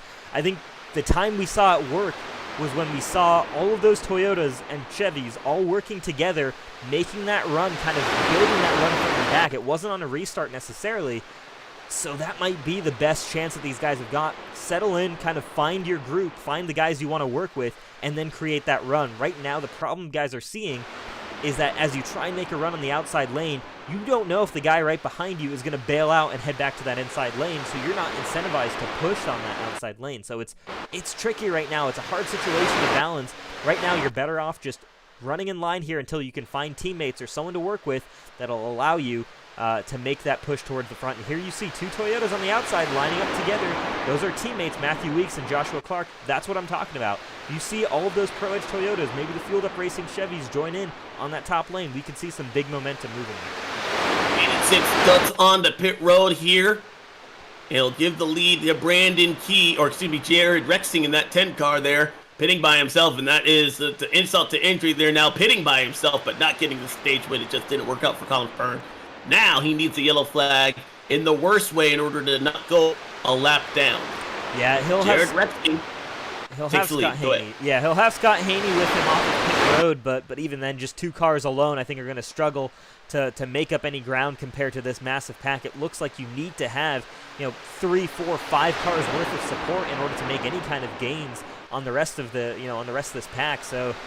Yeah, that's a tough break for Colin Fern. It was an intriguing strategy call. I like it when guys go off strategy, but unfortunately that didn't quite work out here at this stage of the race. And he was so close. You could argue a little bit if he won the stage. Unfortunately, he just didn't win the stage, so he said goodbye to a playoff point as well. So that's just unfortunate. We had talked earlier in the Joshua Furr and Andrew Rucker incident about the 10 car of Jared Rexing. If he could handle the lead, looks like he's been able to do so, but now he actually gives it up just as I was talking about him. Yeah, so let's see what he decides to do. I don't know if there's issues with him not being able to run in clean air or what exactly that was that caused Jared Rexing to back out here. Could just be a strategy call. He almost goes down into Andrew Rucker trying to find a spot to slot in here. He's going to have to go all the way to the back. That was an interesting call, but a lot better end result than what we saw in duel number 1 last week when he tried to fall back in line and unfortunately collected another competitor with him. And how about the second pack, though? These guys are able to make this run 2x2 work pretty well here, and that's because you've got a lot of support on this outside lane here. Ethan Burrell with the help of Gerald Campbell, David Tooker. I think they've also got Lytle on the outside with them. So a lot of guys working together, and you see guys joining the outside line, in fact. So momentum working in these guys' favor, and I think they're closing back in on this lead pack here. Yeah, that side-by-side action, usually that's detrimental to their chance if the front pack begins to get single file, but the speed that we've seen out of these Pro Toyotas is just really unmatched right now. And that 37 car pushed by the 19 and the 31 car, that is a good combo, and I believe that's what we're going to see rocket that outside line to the front. Yeah, we'll see if they can hook up with their teammates who are part of this main pack. We see just as you see Scott Haney going down a lap there, in fact. So Haney, that pit strategy didn't work out for him. He's going to lose that time, stuck behind Richard Hines. So he goes down a lap after coming, I think, 3rd or 4th even in that first stage. But here we go. You've got Pro Edge 1, 2, 3 on that outside lane. You've got Gerald Campbell, who actually decides to dive out of that outside lane. But then there goes Caleb Thompson back up, or excuse me, Josh Robin back up. So look out for this outside lane. I think they're starting to build up speed, build up momentum, and they're going to be competitive here within the next couple of laps. Yeah, and that 2 weeks there jumped up as well. There's Steve right on the outside of Scott in that 90 car. And we saw another competitor actually jump up in front of the 11. So everybody's seeing the train, the bullhorn that is Toyota Pro Edge Racing, and they're trying to get in front of it. It's Joshua Furr in that 4 car there. Oh, he got a little bit loose out of turn 2. He gathers it up, though, and now making a good headway down the backstretch. Yeah, here we go. We're seeing these guys. Joshua Furr, the leader of this pack, right now running in the 8th position. We'll see how these guys continue to move forward. This 4 car looking good right now. Again, remember, he was involved in a caution earlier in this race. Maybe picked up a little bit of damage, but just fine leading this pack right now. Though they are starting to lose a bit of that momentum, so maybe that's just enough to slow these guys down here. And in fact, it might actually be, because that inside line has fought back valiantly, and they are leaving this outside lane in their dust. Yeah, Joshua Furr, he was involved in our second caution flag of the day, spun right there. Middle of the track, everyone doing a great job to avoid him as we see some commotion up front. Ooh. That is Tyler Fody in the 40 car. And that's Colin Fern. Again, we mentioned just how rough that was for Scott Haney. Colin Fern as well now going down a lap. So huge implications here. For the guys who tried to make that strategy call to stay out, they are down a lap, and they're going to be fighting for that lucky bottom when the next caution comes out. Yeah, that is unfortunate. Brandon Key and Jeff Green. We haven't talked much about old 2000 Xfinity Series champion Jeff Green, but he is a rocket ship when it comes to these restrictor plate racetracks, and he's found himself in 2nd position. Yeah, Jeff Green doing a great job running here right now in that number 38 C2 Freight Chevy Camaro, and like you said, he's won here on the Super Speedways in the Xfinity Series. He's trying to break through to get his first Cup Series win. He's been so strong on these Super Speedway tracks, and he's been getting better at all of the racetracks in this series every single week. He, I think, is going to be a very serious playoff threat this season. Keep an eye on this 38 car. If he can reduce some of the mistakes he's made in previous seasons, man, oh man, he's got so much pace, and he's showing it right now here at Daytona. We saw a little bit of commotion made by that outside lane. It began to stall out just a little bit, and now they've migrated back to the 10th or so position. Another new face inside the top 5, though. That would be that 15 car, Chad Frankenfield, making his way to the front. Yeah, absolutely. We haven't really talked about him much at all, and running in P4 right now, that 15 Ford Mustang for Chad Frankenfield. Again, a former Daytona 500 winner, someone to look out for on these racetracks. A little bit of damage to that rear bumper on that 15. We noticed that a little bit earlier, possibly involved in one of those earlier cautions there. So, again, we'll kind of see how that affects his car, but I expect Chad to make aggressive moves as this race continues to play out, because he will try and go, try and make those moves, try and get people to come up with him on that top lane if he feels there's momentum. So again, another driver to keep an eye out for. A lot of talent here in this field this year. Let me tell you, it's hard to choose a winner for this Daytona 500. It's going to be even harder to choose a top 14 to make the chase once the regular season ends. Can't believe that we're already thinking about that, but you need every point, and you're right there, Rashava. Every one of these drivers has shown brilliance, flashes of excellence at some point in their career. It's why they are in this very much elite, for lack of a better term, Daytona 500. Like, it's just amazing what we're seeing this type of racing in the competitors here today. If you've won, you've done something amazing here. It deserves to be celebrated, and we are just a little over 120 laps from crowning somebody here today with a shot to win the Daytona 500. So I'm looking forward to that. Everybody doing a great job here so far, though. We still have, I believe, 30+ cars on deck, and we see. Oh, was that a plane landing in the back? Yes, sir. Background. iRacing is just straight up amazing. That was cool. Absolutely, yeah. Great to see. I think we may see that actually maybe played on loop a little bit throughout the race, so keep an eye out. And someone in the chat here tell us how many times in the plane landing. We want to know. That was cool. I've never seen that before. Yeah. I'm always perceptive of everything and anything that catches my eye right there, but I've never seen that. That was pretty cool. I was actually talking to somebody the other day. Apparently, iRacing has mapped the entire area around Daytona as well, so if you feel so inclined to open up the Daytona map on iRacing and go into a free camera mode, you can probably make your way all the way over to the beach, is what I've heard, and that's all been loaded in by iRacing. So a lot of information, a lot of time spent, a lot of care on this particular racetrack. So great to see that attention to detail for iRacing. Well, you got to have it at the World Center of Racing here. I would expect no less.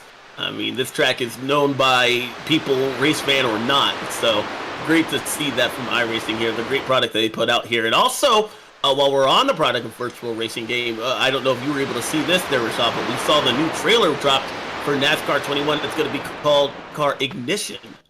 Yeah, I actually didn't see the trailer for that quite yet, so looking forward to seeing what that looks like. But I'm guessing you have. Talk us through what excites you about that new game.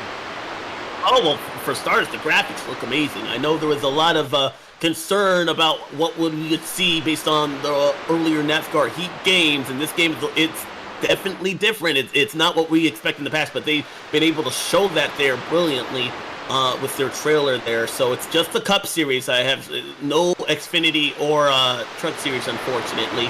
But from what I saw in that little bit of that minute trailer there, I'm very excited. Pre-orders on that game are for tomorrow, and that game's expected to be released on PS4 and Xbox One on October 28th. So I know iRacing is not something that a lot of people can afford, and so that's the next game in the NASCAR franchise that's widely available for guys on consoles, and so that's something that a lot of people are looking forward to. I myself, and I think we will have a good game as we see that outside line beginning to form with Matthew Weeks in that 11 car. Yeah, absolutely. Additionally, want to just quickly add for anybody who is interested in running league racing here, is we have a little bit of an issue with some of this. Excuse us here for a second. We have a bit of a connection issue. Hey, It just goes to something. We're like NBC. When the action is good, we'll throw a commercial in. Yeah, as we get back to these guys, we'll get back to this. We'll run a quick ad here, and we'll be right back with you guys.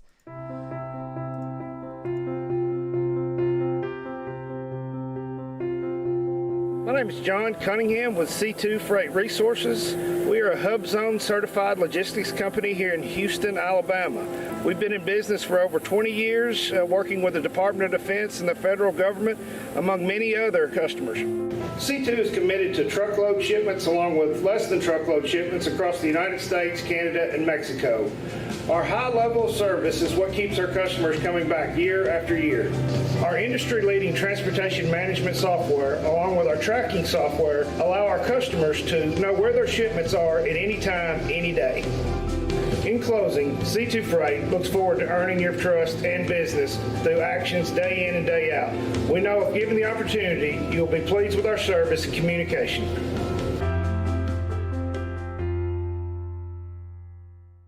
When you want to be the best, you can't settle for the rest. There's a reason that Makoni Setup Shop is trusted by more virtual and real-world tracks and companies than any other setup shop in iRacing. With partners such as Stafford Motor Speedway, the Nashville Fairgrounds Speedway, Five Flag Speedway, Speed 51, and more. When you want something done right, you go to the experts at Makoni Setup Shop. With setups available for most series on both asphalt and dirt, built by a team of professional builders consisting of some of the top talents on the service, Makoni Setup Shop LLC has what you need to hit the track with confidence. Head over to MakoniSetupShop.com and learn why Makoni Setup Shop is the official setup shop of Richmond Raceway Esports and is partnered with some of the largest names in virtual and real racing. And remember, at Makoni Setup Shop, there are setups, but your victories.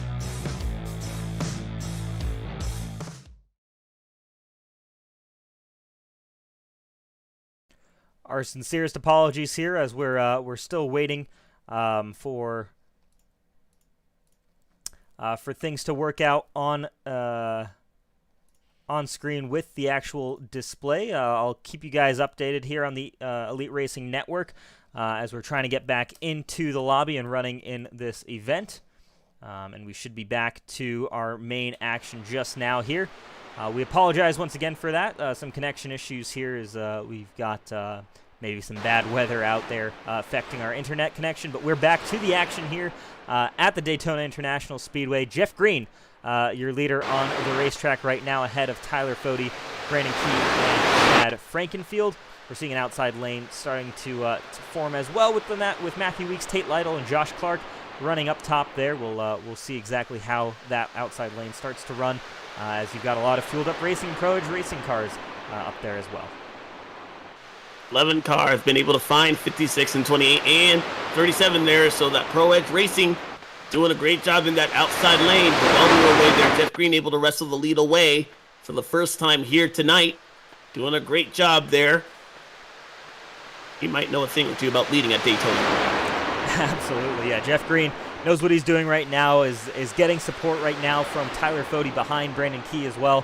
Chad Frankenfield running in the fourth position. So that inside line, a lot of strong super speedway drivers right there, trying to make that work, and they're actually they're pulling away a little bit from Scott Crump, Gerald Campbell a little bit further behind, just kind of as the ebb and flow of this pack here. But what I'm really keeping my eye out on here is, of course, Matthew Weeks in that number 11 car. What can he do with all of that support from his team behind him?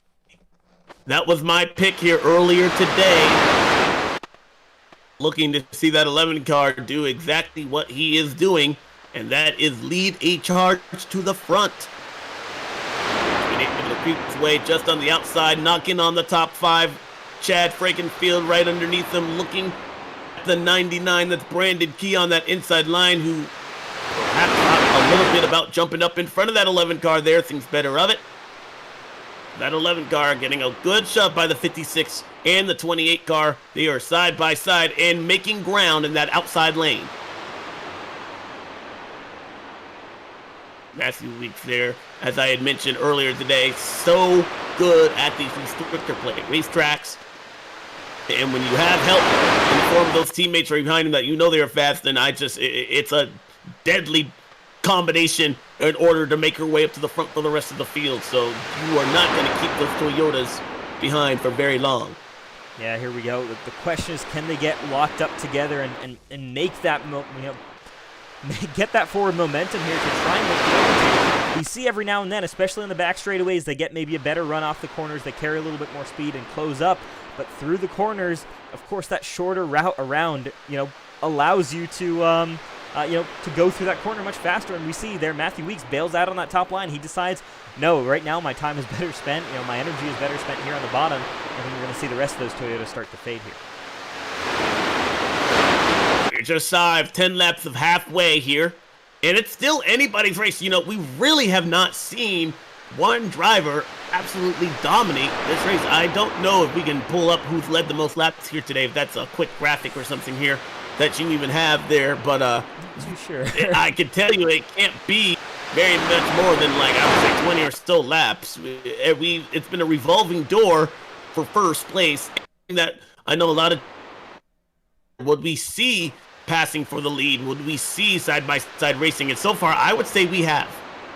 Yeah, it's definitely been significantly better racing than I think some of us might have expected after those duels, where there was some concerns about how well these cars will actually run side by side. And yeah, it's still not quite what we were running with the Gen 6 car, but we're seeing guys able to make more moves if they get some support here, which is a little bit more akin to the modern type of super speedway racing that we're getting used to. It's still, I'd say there's still some work to do, and we can certainly work on the setups and different things on these cars to make them race a little bit better. But at least here on the super speedway, we're starting to see them kind of lean towards, being a little bit more racy, and it's all going to be a learning process. All of these guys are learning these cars throughout this season. Of course, new setups are going to keep coming out. iRacing is going to continue updating the model of this car, as heck, the real car doesn't even exist yet. So we're going to keep an eye out on just how these cars change, how they continue to race, and see if we, that improves the racing as we go along. Yeah, let's talk about how insane the future is for a second. We are racing a car that it has only been shown, it's just released. In fact, when iRacing, when NASCAR unveiled the next generation car, we still had the big real Cup Series race. They had partnered with iRacing in order to show some talent on select tracks. That series got dropped on iRacing there, unfortunately, but we were able to race with the next gen that very, very night. I mean, how cool is future? If you had told me 10 years ago that we'd be racing a next gen car on the day that it was released on video consoles with other people from across the country, I'd have been like, actually doing it here tonight. Yeah, no, it's really incredible what they've been able to do, and the real question mark I think everybody has is how accurately was iRacing able to model this car, and unfortunately we won't really be able to tell until that car is actually out on the track and we see the product that it puts out. So yeah, tough to really tell here. But still impressive to have that model, to have some semblance of what we expect the racing to be like available to these drivers, and the fact that we can run this car in 2020B when this is a 2021 car. Just insane. And again, hats off to iRacing and everything that they do here in order to give us some action. Everybody, they've been able to give you, race fan, a steering wheel right at home. That's just awesome to say, race fan, for people that perhaps won't ever get a shot at driving one of these cars in real life here. This is the second best, the closest next thing that you can do. And so this is just amazing. And don't want to take that for granted. No, absolutely not. And hopefully the communication with iRacing and NASCAR continues and allows us to still have good racing, as, we've got Jeff Green and Tyler Fode making the call to come down pit road. I think that's a little bit early there. They just on pit road, I believe, lap 62, I guess, huh? Perhaps. You're right. We've done about 30 laps, so I guess this would be right in the window. I forgot we had that little bit of that break right there. So this would be right in the fuel window here. Our leaders are in, but only 2 of them. Will that hurt them in the grand scheme of things, or does that play out to their favor, as now the rest of the field has to join them here momentarily? Yeah, we got to see what the rest of these guys are doing and what their call is. So my guess would be is because Fode and Green were kind of running up front here late in this run, they were burning the most fuel and maybe just they needed to pit one lap earlier. But here we see the rest of the field really starting to peel down, and we're seeing them come in groups. Brandon Key will lead this next group. He almost loses it entering pit road. Right in front of Matthew Weeks here, who also has to jump on the brakes. And keep in mind, 55 miles an hour, you can get a speeding penalty here. That could be very detrimental to your chance of winning the Daytona 500. Second pack is in. So we'll keep an eye out as well here as these guys coming down pit road. Now Chad Frankenfield will take over the lead over Scott Crump. Gerald Campbell, a small group here of about 5 cars or so. 6 cars, excuse me. Alec Balvan's also attached to this group there in that number 5 car. Before the big gap back to Caleb Thompson, David Westergren, kind of a second pack really that's operating. Now they are all on. Yeah, there they come. Everybody going grueling down. A good job. These are the first green flag pit stops of the night. And so far, we have seen no issue getting on. We believe no penalty on the driver. Chad Frankenfield leads the third group in. Yeah, here we'll keep touch and see exactly what happens. Still suffering from some of those connection issues, so we apologize again to everybody watching at home. Hopefully they will settle down a little bit as Johnny Thomas in that number 91 car. A lot of damage there on that car, leading the way right now. Yeah, I mean, great job by him, but that might be slowing down this pack here. Chris Wright, Nick Massey, Harrison Talon, guys we haven't really mentioned much today running behind him. So far he'll stay out with no rear deck lid on that car. Can't imagine that would handle very well in real life there, or would that be illegal? Yeah, I think that's actually mandated for spoiler on the back end of that race car. But so far, hey, he gets some TV time there, Johnny Thomas. Did a great job in front of Chris Wright, who won the second duel. So that is a fast car there in that 20 car, but perhaps that 91, like you said, is slowing him down. Actually, it looks like I thought I saw the spoiler actually back on the car. Yes, it materialized back. So that could very well be just the unfortunately the connection issues that we're suffering from here could just be the cause of that, and that's sometimes what you see. That's why when we sometimes see damage on cars, we'll say, hey, maybe that isn't actually what's going on, down in what the driver's feeling. It's impossible to tell that. But here's something interesting. We're about to cross over to the halfway point in just a lap and a half, or just over a lap and a half. Is that why this group is staying out here? The man who leads at the halfway point, I believe, also grabs a point. Yeah, that's right. So we'll see if Chris Wright. I was already shown to be wrong once by Tyler Foley, who led a grand total, I believe, only just one lap, but it was the money paying lap for stage 1. Now a point up for grabs in this third pack that has yet to pit. They've got a good gaggle of cars, so I don't know if they're necessarily losing time to the guys that have already pitted so far, but they will need to make their way down pit road. They're about to inherit some lap traffic, though, in their way. How will they negotiate that with the halfway point on the line? Oh, and right as we were about to go, there we go. The 91, they kill to the outside. That's David Tooker and Casey Hatch. Those guys, I believe, have already pitted, but perhaps a mistake on David Tooker's part. I don't know why he's not joined with the rest of the field. Yeah, here comes Johnny Thomas. But he goes to the side there, trying to keep Chris Wright at bay. Here goes a move made by Nick Mason. It won't be enough. At the stripe for the halfway point in tonight's Daytona 500. A point is going to be given to Johnny Thomas. He'll lead it in the 91 car.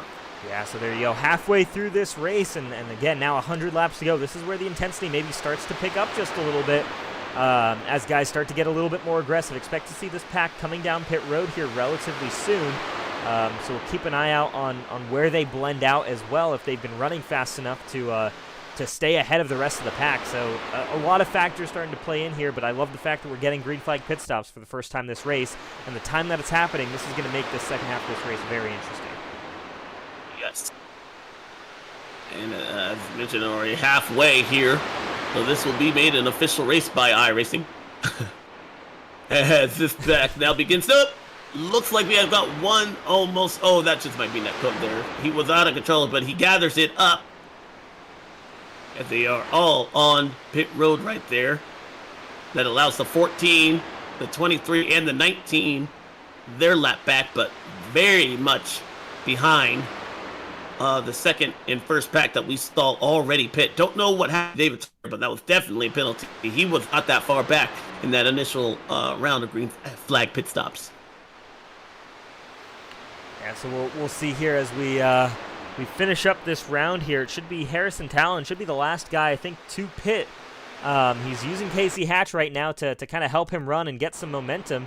But there you see Harrison Talon coming down pit road alone here under green flag pit stops. That's going to be tricky for him on this out lap. He's going to hope that he's got teammates or someone around him to draft off of. And he misses his pit box. Huge implications there for that 23. Really unfortunate for Harrison Talon.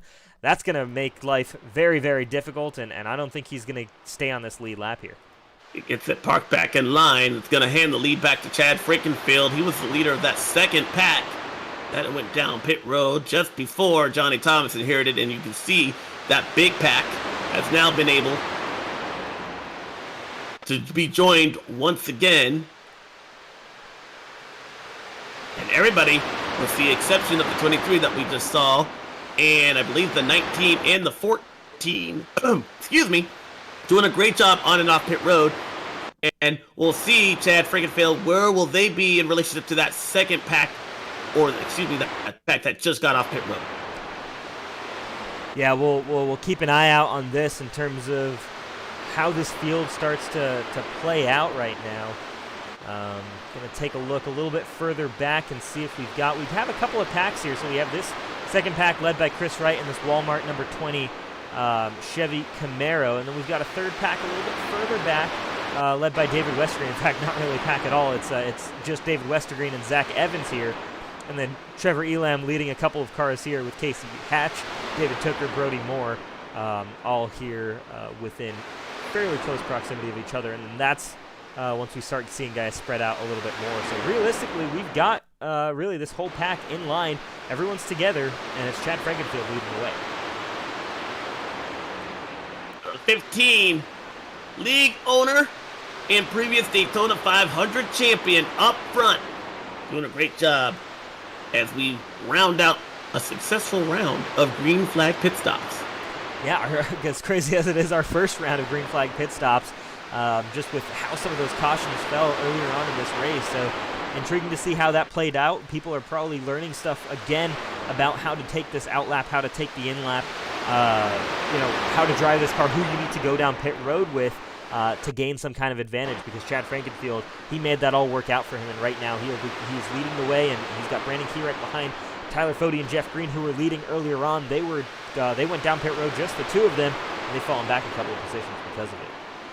Yeah, but not bad, though, as far as fitting with two people from the lead. They've only lost 2 positions there, so they did a great job themselves as far as their in and out lap being with only 2 cars. So that goes to show that perhaps if you find even just one drafting partner, you guys are both on your marks, you could still hang on. Yeah, absolutely. No, they did a great job here maintaining that position. And, we've got a car in the middle. Looks like Jared Rexing might be left out to dry here a little bit, and he's going to lose a ton of momentum if he can't get back in line in the middle of both the inside and outside lanes. He does get back in line behind Matthew Weeks there on the bottom, so saves that kind of backward slide there. But this outside lane is starting to form up here.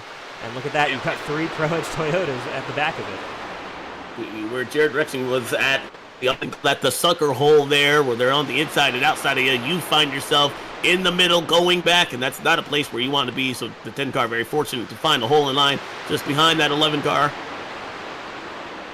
Minimize the bleeding right there once he found himself in the middle. So working lap 106 of 200. You see one car peel off.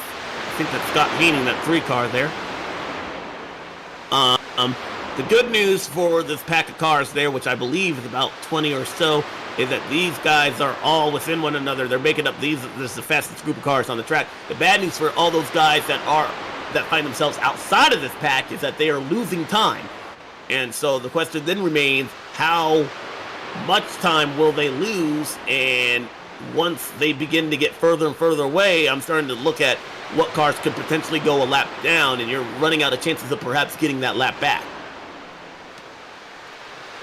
Yeah, there's a lot to think about right now if you're going down a lap. Ooh, we almost see him maybe come down a little bit off of that corner.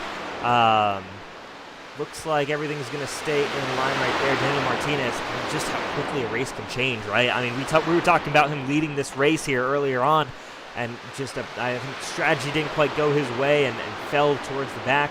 And since then, it's really just been scrambling to stay on the lead lap and try and stay within touching distance of the rest of these guys. So for his sake, I hope things kind of turn around, and if there's possibilities for him to turn things around. It doesn't look like that car's too damaged. But man, oh man, that's been a tough break for someone who was looking so strong at the beginning of this race. Yep, unfortunate. Him and his teammate there, Katie Hatch.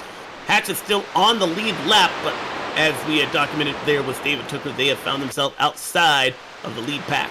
More cars, though, are about to go a lap down, and that's going to make their job that much harder in order to the front. Yeah, absolutely. We're going to keep an eye out here, and again, ignore any kind of damage you see on a lot of these cars right now, as we're dealing still with internet issues, as unfortunately there's nothing we can quite do about this right now.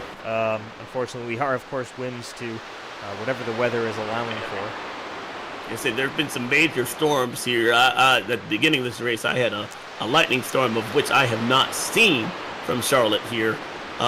Mother Nature always in control, even in the virtual world. So we apologize for those technical difficulties that perhaps are translating out to the broadcast here as they put the three of Scott Haney one lap down.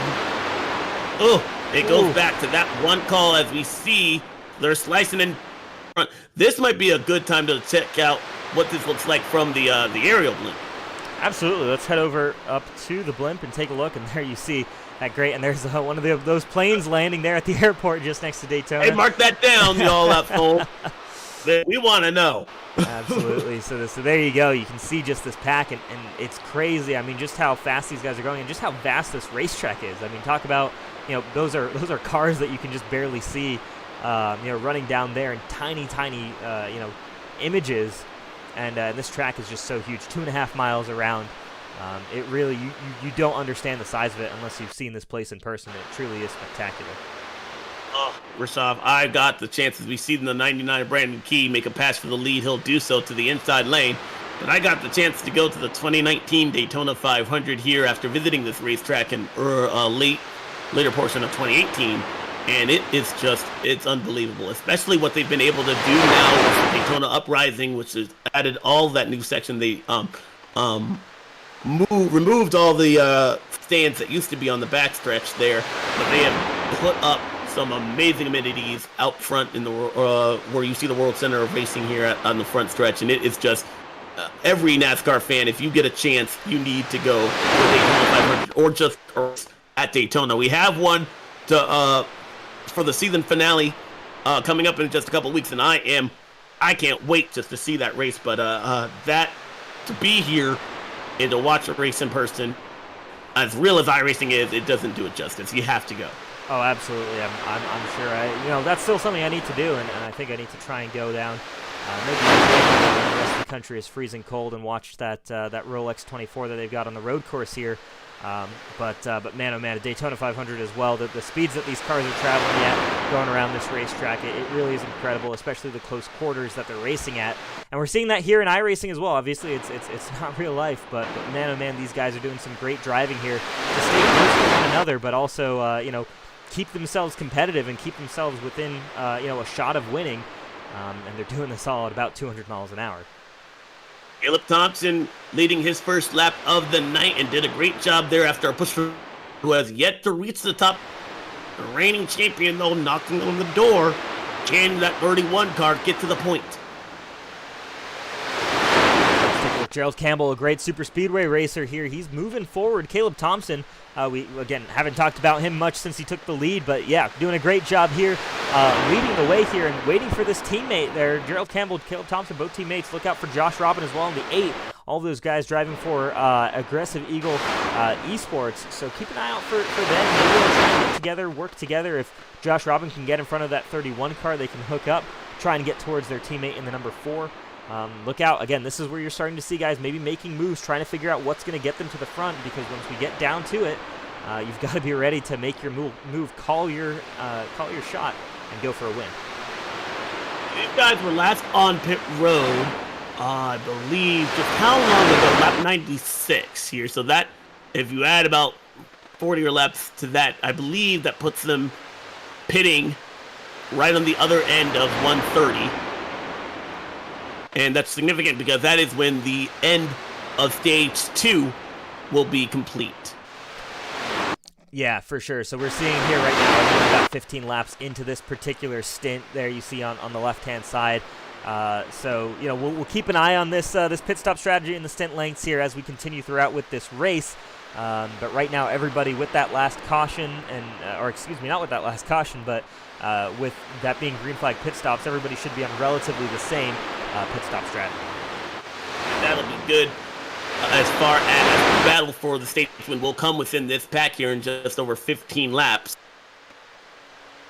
Then we should see some strategy here. I don't believe that'll be our final stop, though. I believe just they'll have to make even one more to make it to the end. But that, how green flag pit stops have set up, though, that final stop should be a nail-biter as far as what do you decide to take. 2 tires, perhaps only fuel only to the finish. Yeah, I'm curious to see what guys' thoughts are on that. That's a great point that you just brought up there, Alex, because... Tyler right behind these 3 cars. He's running along in the 4th position there. There's a bit of a 3-car breakaway. Josh Rodman in that 8 car on the outside lane. Bit of a gap between 3rd and 4th place.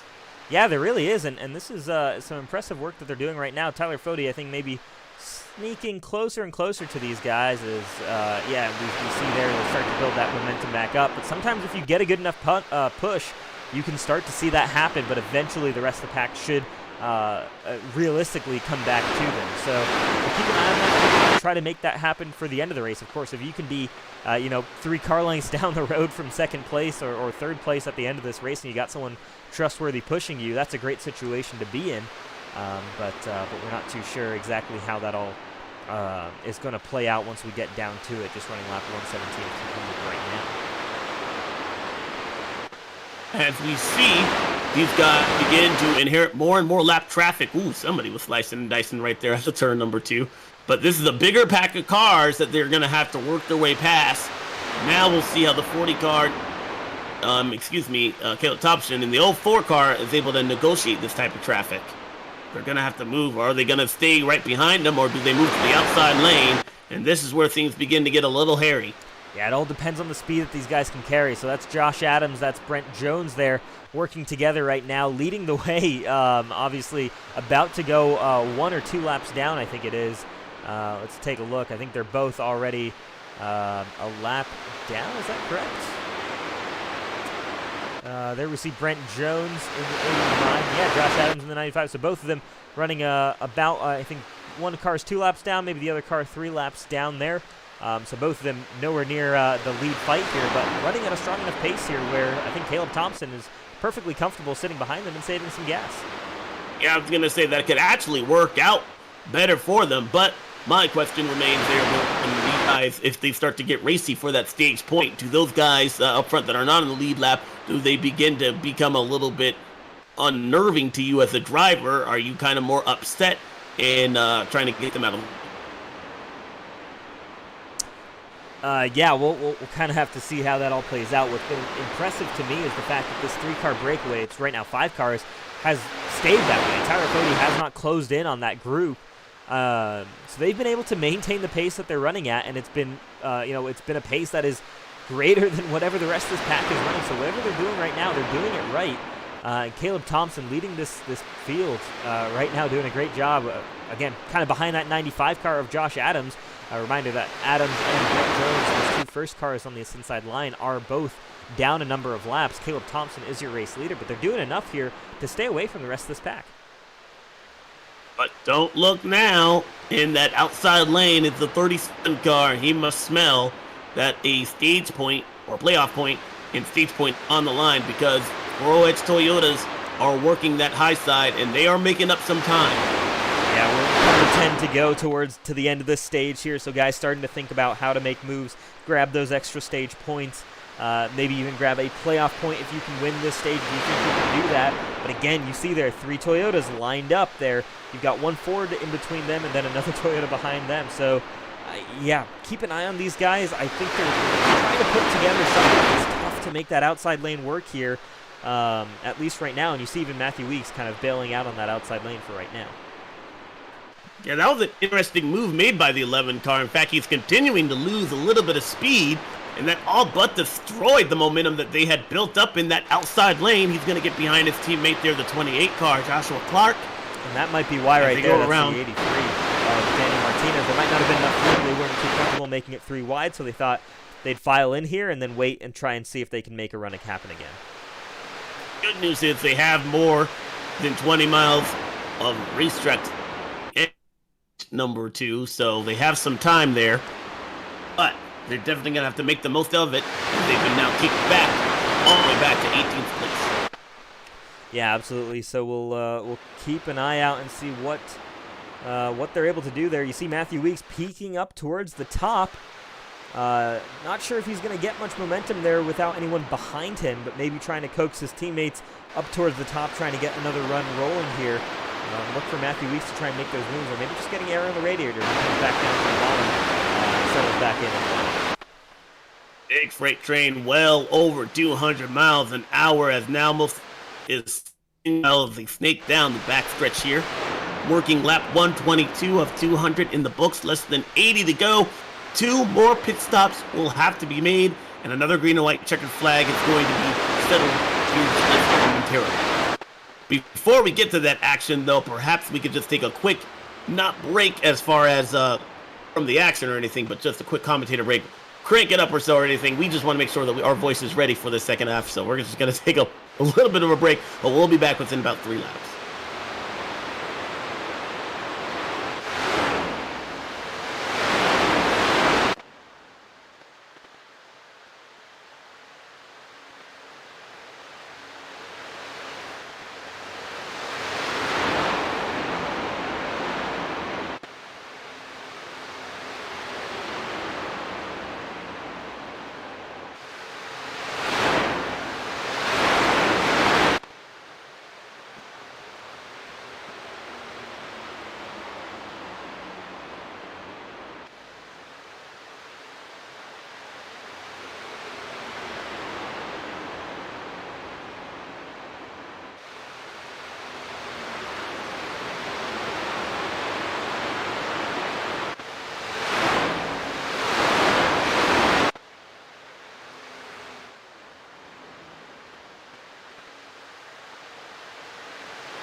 Five laps to go in stage number 2. The action is picking up. You saw the 37 car and the 11 trying to make their way back to the point, but they have a long way to go.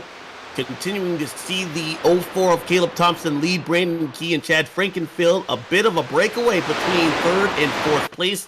Tyler Fody in that 40 car has not been able to grab the 2 car lengths lead back after dropping back a couple of laps ago. 4 laps to go in stage 2 before we award another stage point to, stage points to the top 10 and a playoff point to the guy that leads the end of lap 130. Yeah, and what we're seeing here is Caleb Thompson getting huge help right now from these cars in front of him, and that's the 75 of Chuck Sweeting, the 95 of Josh Adams, as well as the 21 of Corey Abbott. All of these guys have strong enough cars right now that Caleb Thompson feels totally comfortable just running behind them and running in their draft, and that's perfect for him because he's not only saving fuel while leading the race, but he also has a draft in case anybody tries to make a run on him. He can successfully defend that without really having much momentum difference between the guy making the run. So really, really huge right now for Caleb Thompson. This is perfect for him to get that stage win. I'm wondering, though, does that play off that little gap that we're seeing between 3rd and 4th from Tyler Fode, who did win stage number 1 here? Is he laying back in order to try and get a run? Because you only have to pass. Keep in mind, we're not trying to go to the front of this train right here. We're only trying to get to 3rd place where we have seen runs stall out. Perhaps he's trying to coordinate with Jeff Green right behind him that exact scenario in order to get past the 04 car and only the 04 car in less than 2 laps. Yeah, I think that would make a lot of sense, actually, because of the fact that they just haven't closed in on this lead back. It has to be that Tyler Fode's holding back, because they're close enough where that draft is going to be nice and strong, and if Fode really wanted to, he could suck right back to that 15 car, but he's not. We've seen that lap after lap now, where this lead back, they're staying further away from Tyler Fode, so I think he might be onto something here. We'll keep an eye out, though, because we are just a lap and a half away now from this stage ending here, end of lap 130. Keep that in mind, and keep an eye out for when these guys decide to make that run, if that's the plan here. Jeff Green and Scott Crump in the 90 car would be the ones to go with him. And they only need, like I mentioned there, to get past up to that 3rd place car. That is Caleb Thompson, that 04 bright yellow car, as we see a competitor in front of them go on pit road. Yeah. 1 lap to go here in stage 2. Yeah, Corey Abbott diving down pit road. So here we go. Caleb Thompson, the man leading the way right now at the end of the stage, and also he's probably relying a little bit on the fact that Brandon Key and Chad Frankenfield should stay in line with him and give him some support here. We'll see what those guys decide to do. Of course, they're trying to get themselves some stage points here for the rest of the season, maybe even a playoff point. So we'll take an eye out, and there it goes. He called it. Tyler Fode right there with Jeff Green. Does Scott Crump follow? More energy picking up in that outside line. They're up to 3rd place there. The 04 car, will it be enough? Brandon Key, an aggressive side draft. The 40 car can't get there, and I think that's going to seal the deal for the 04 car as they round out of turn number 4, and it's going to be Caleb Thompson, winner of stage 2. Here at Daytona. Yeah, and Brandon Key gets it over Tyler Fode. I love the idea from Tyler Fode and Jeff Green. They didn't just quite get enough support behind them. You saw Scott Crump, but he wasn't quite closed up to those two. They really needed to be extremely well coordinated with that move. They weren't quite as coordinated as they could have been, and we saw that how that resulted. Caleb Thompson got that victory on that bottom lane. We'll see if these guys decide to slot back in line here and run the rest of this fuel stint out here, or if they're going to try and make something work on this top line. You see those 3 cars squarely on the top line. Well, something else to now consider there, that we saw this be detriment to Colin Fern in the 86 car, and that is not win stage 1 after a gamble out there. The gamble for the 40 car and the 38 car was them. Oh, you see the 40 car actually poke back in line. I was just going to say that now they're on the outside lane with a huge line of cars behind them. So it's a good thing the 40 and the 38 car were able to merge their way back in front of traffic and not lose a lot of position right there, because that freight train could have sent them well to the back of the pack. Yeah, for sure, and I think they were very fortunate to find a spot within the pack to slot back in there, as well as the fact that they're together. Keep an eye out for Tyler Fode and Jeff Green to be working together here. I believe they're both in the same call with one another, so could very well see those two trying to make their way forward, and both extremely stout super speedway racers, so expect them to find something to work on there. They kind of trialed it out there at the end of the stage. I'm sure they learned a ton, and they're now planning how they're going to make that move at the end of this race. So, lessons learned at the end of stage 2. What will they be used, or how will they be used in order to get this 3rd and important stage under their belt? We are just less than 70 laps, of finishing this Daytona 500. and 18 cars are in this lead pack. You actually have 20 cars, but the first top 2 are not on the lead lap. Yeah, the big question mark now after that stage is over is when are these guys coming down pit road here? We see guys with, we'll look at, ignore the Chad Frankenfield. Some of that stuff might not have classified as pit stops, but there you see about 35, 37 laps completed on these tires. Some guys with 39 laps. Expect to see pit stops happening any lap now. And the question remains, we saw a nice and strategic to get onto pit road under green there with really no mistakes right there. Now, will we be able to see that again transpire as I see some cars stuck down below that yellow line? That's usually a signal, and perhaps maybe cars are just getting loose. But we know these guys are screaming to get onto pit road here any moment now. Yeah, we'll keep an eye out and see what the call is and who's coordinating with who to try and get themselves down onto pit road and maintain some pace. They're going to stay out this lap this time. 38. We got a couple, though. Tyler Fode and Jeff Green both make that call. We saw they were the first 2 to come down pit road earlier on. They're going to make that same call here. I saw what looked like somebody just caught the grass right there, but it looks like the 40 and the 38 car doing a good job. They bring along Andrew Rucker and David Westergreen in that 12. They were the first cars to go on pit road there the last time, so that's no surprise right there. Now, the pit window for the second green flag pit stop of the day is on. You see the 37 car duck below the yellow line. That's his signal to the rest of the field that he will be pitting next time by. Yeah, so let's see what this next group looks like, how big it is, and which teams do we see coming down pit road. Typically, we'll see it maybe in 3 to 4 different kind of groups come down. And here we go. Caleb Thompson, I believe, staying out. Meanwhile, Brandon Key, Chad Frankenfield all making their way down pit road. Matthew Weeks, the Pro Edge Toyotas, Ethan Burrell, Joshua Furr, a ton of different cars coming down pit road. I think we saw Colin Fern there as well, Zach Evans, Michael Goodman. So that's what this next group is. Dustin Dewar in there as well. Chad Frankenfield there, he was at top of that beginning stage. He's just now leaving. That would tell me that something went awry on that pit stop there. I don't believe he got on pit road without some sort of penalty assessed to that car. He was just now leaving when all those guys were on there. So that'll be interesting to see how he shakes up in the running order at the end of this one. The 04 is still staying out with Jared Rexing right behind him, but they should be coming down perhaps this time by. Yep, they peel off 200 to 55 miles an hour in a matter of 2,000 feet. Do they make it? They do so. No contact here. 04, Caleb Thompson is on pit road. 4 tires, Sunoco fuel going in all these cars. Yeah, let's take a look. Gonna take a look at some of the timing and scoring here. See if we can maybe spot anything about a penalty for Chad Frankenfield in terms of what happened there. Not too clear on anything straight away, but certainly a lot of action on track, of course, with everybody coming down pit road. So we'll keep our eye out on that in terms of if anybody picked up a penalty there. Yeah, maybe he was okay. I thought I saw him coming out as soon as all those other guys were going in, and I thought he should be away, but maybe I'm just I'm looking at that wrong. But we'll find out. Meanwhile, Jacob Adams in the 25 car, he is your new leader. Yeah, Jacob Adams, Nick Massey, Chris Wright, all running in the top 3. Johnny Thomas as well. It's just shy outside of being able to make it. One more. As we see one car spin on the apron right there. Very slow on the exit of turn 2. That was Gerald Campbell. Yeah, Gerald. It's an issue getting out of pit road right there. You're reigning defending champion there. Slow out of turn 2. Yeah, and he hasn't built up that pace quite yet either. So something happened to Gerald Campbell there. Said he went off track. Maybe just lost it there on the apron. And then, yeah. Back up to speed here, though. We'll keep an eye out on that 31 car. See if he comes back down pit road. Something may be wrong there.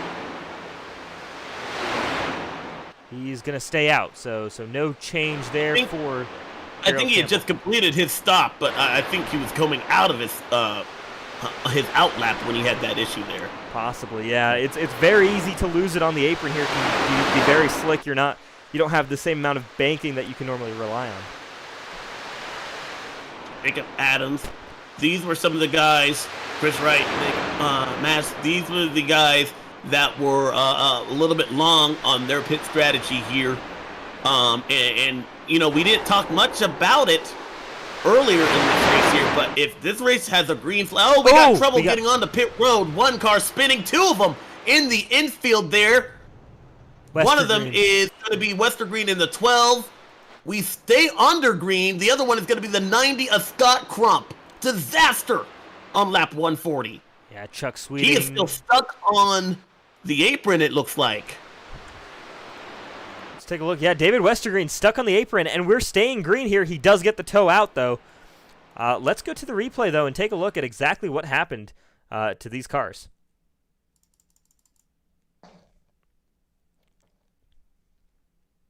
My, oh my, the time not to make a mistake is definitely now. You're setting yourself up for what will be the final pit stop of this Elite Racing Daytona 500. You need to have all your ducks in a row. It did not work out for David Westergreen, unfortunately.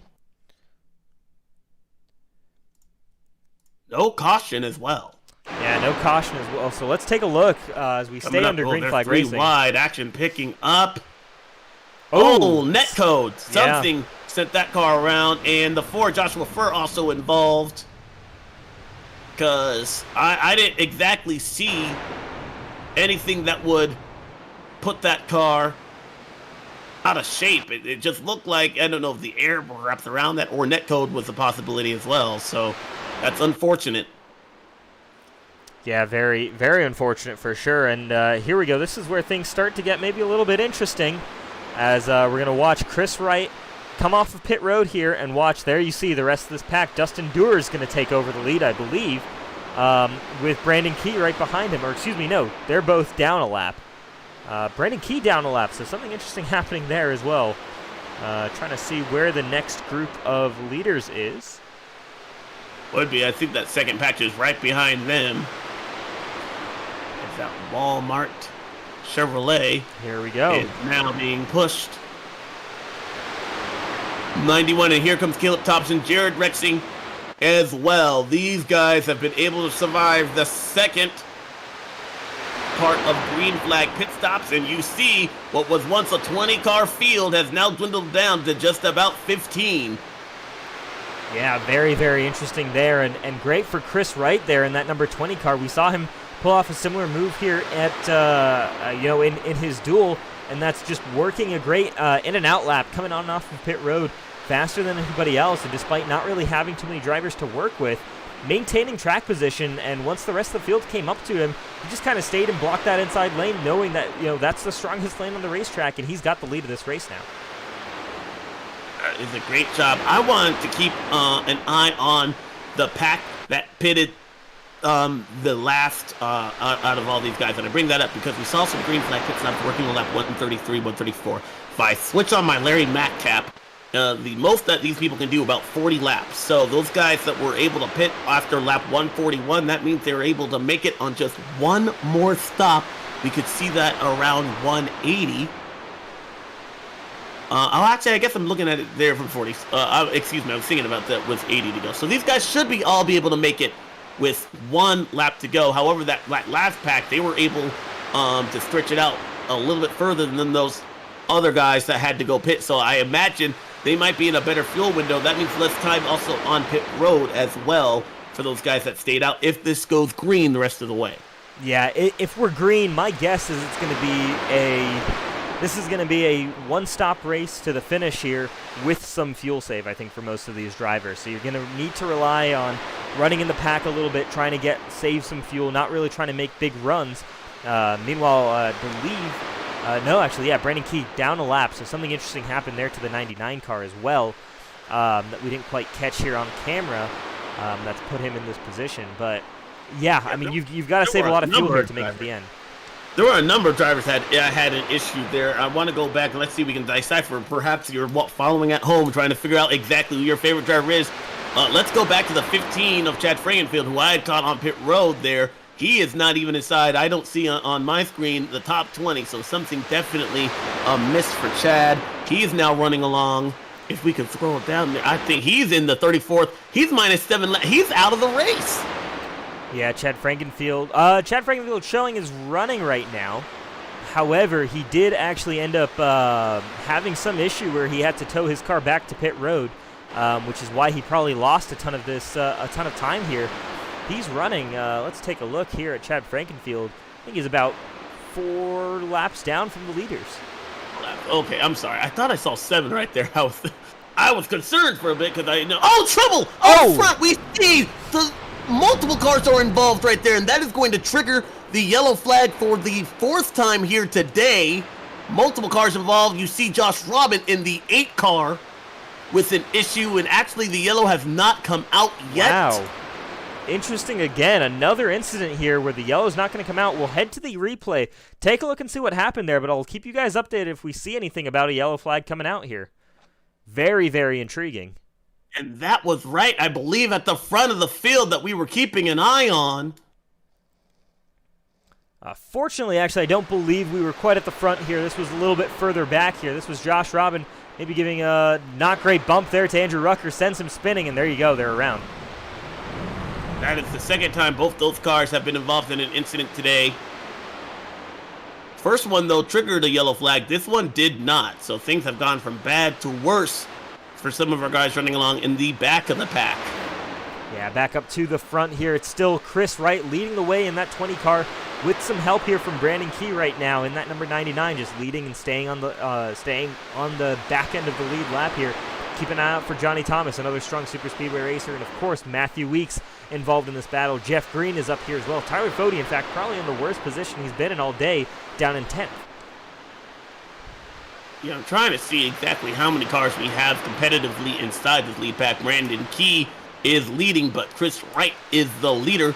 You see the 37 car in the 28 working that high side.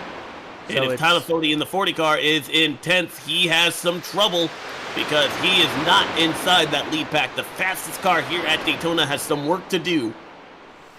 Yeah, so top 9 here is what you're seeing in this lead pack, but keep in mind a lot of lapped cars involved in this as well. So that's what you're seeing right here. That's what's filling up this pack right now.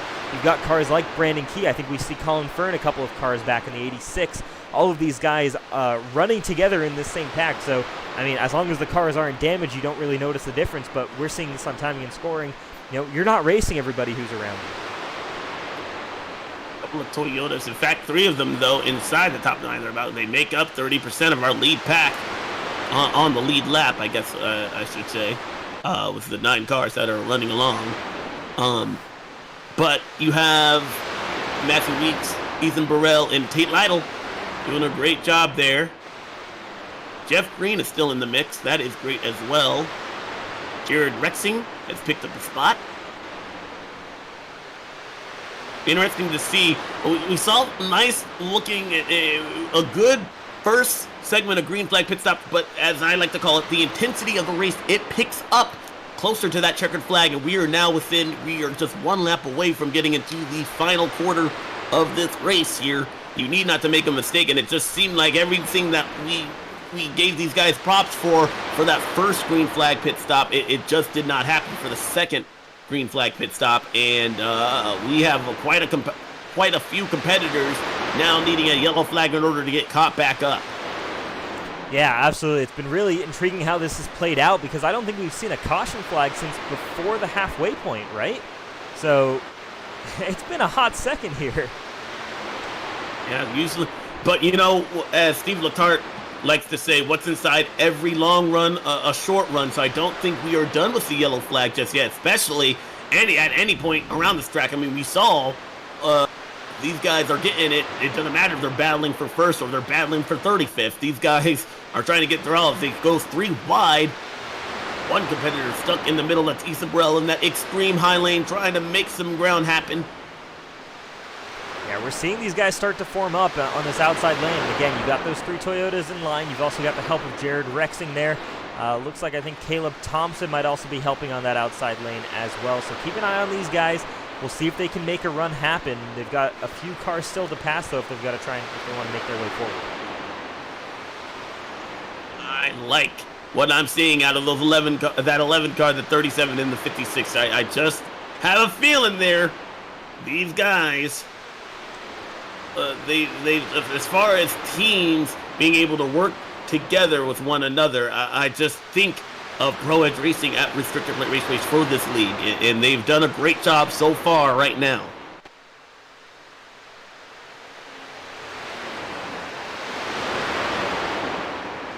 There they go, moving to the outside lane just briefly as they go around yet another lap car. Wow. Morrell actually switched to the inside of the 32 car, trying to find and follow his teammate there as they make their way through. The 32 car gets sandwiched in. That is a lapped car. As business is picking up, and we are officially within the 1 quarter mark distance to the end of the Daytona 500. 2.5 hours into this event here. We're getting down to it. This is when, again, the intensity picks up, like you said. And we're going to start seeing guys maybe start thinking about making some moves here, trying to figure out exactly what their game plan is for the final run. You've got one more pit stop. You got to get that, inch perfect as they go 3 wide around the trioval with the lapped car. You got to get that pit stop inch perfect, and you just need to be ready for whatever's coming up here. But here we go. Matthew Weeks taking over the lead, but he gets blocked by Brandon Key, and that's going to hurt the run on this outside lane here.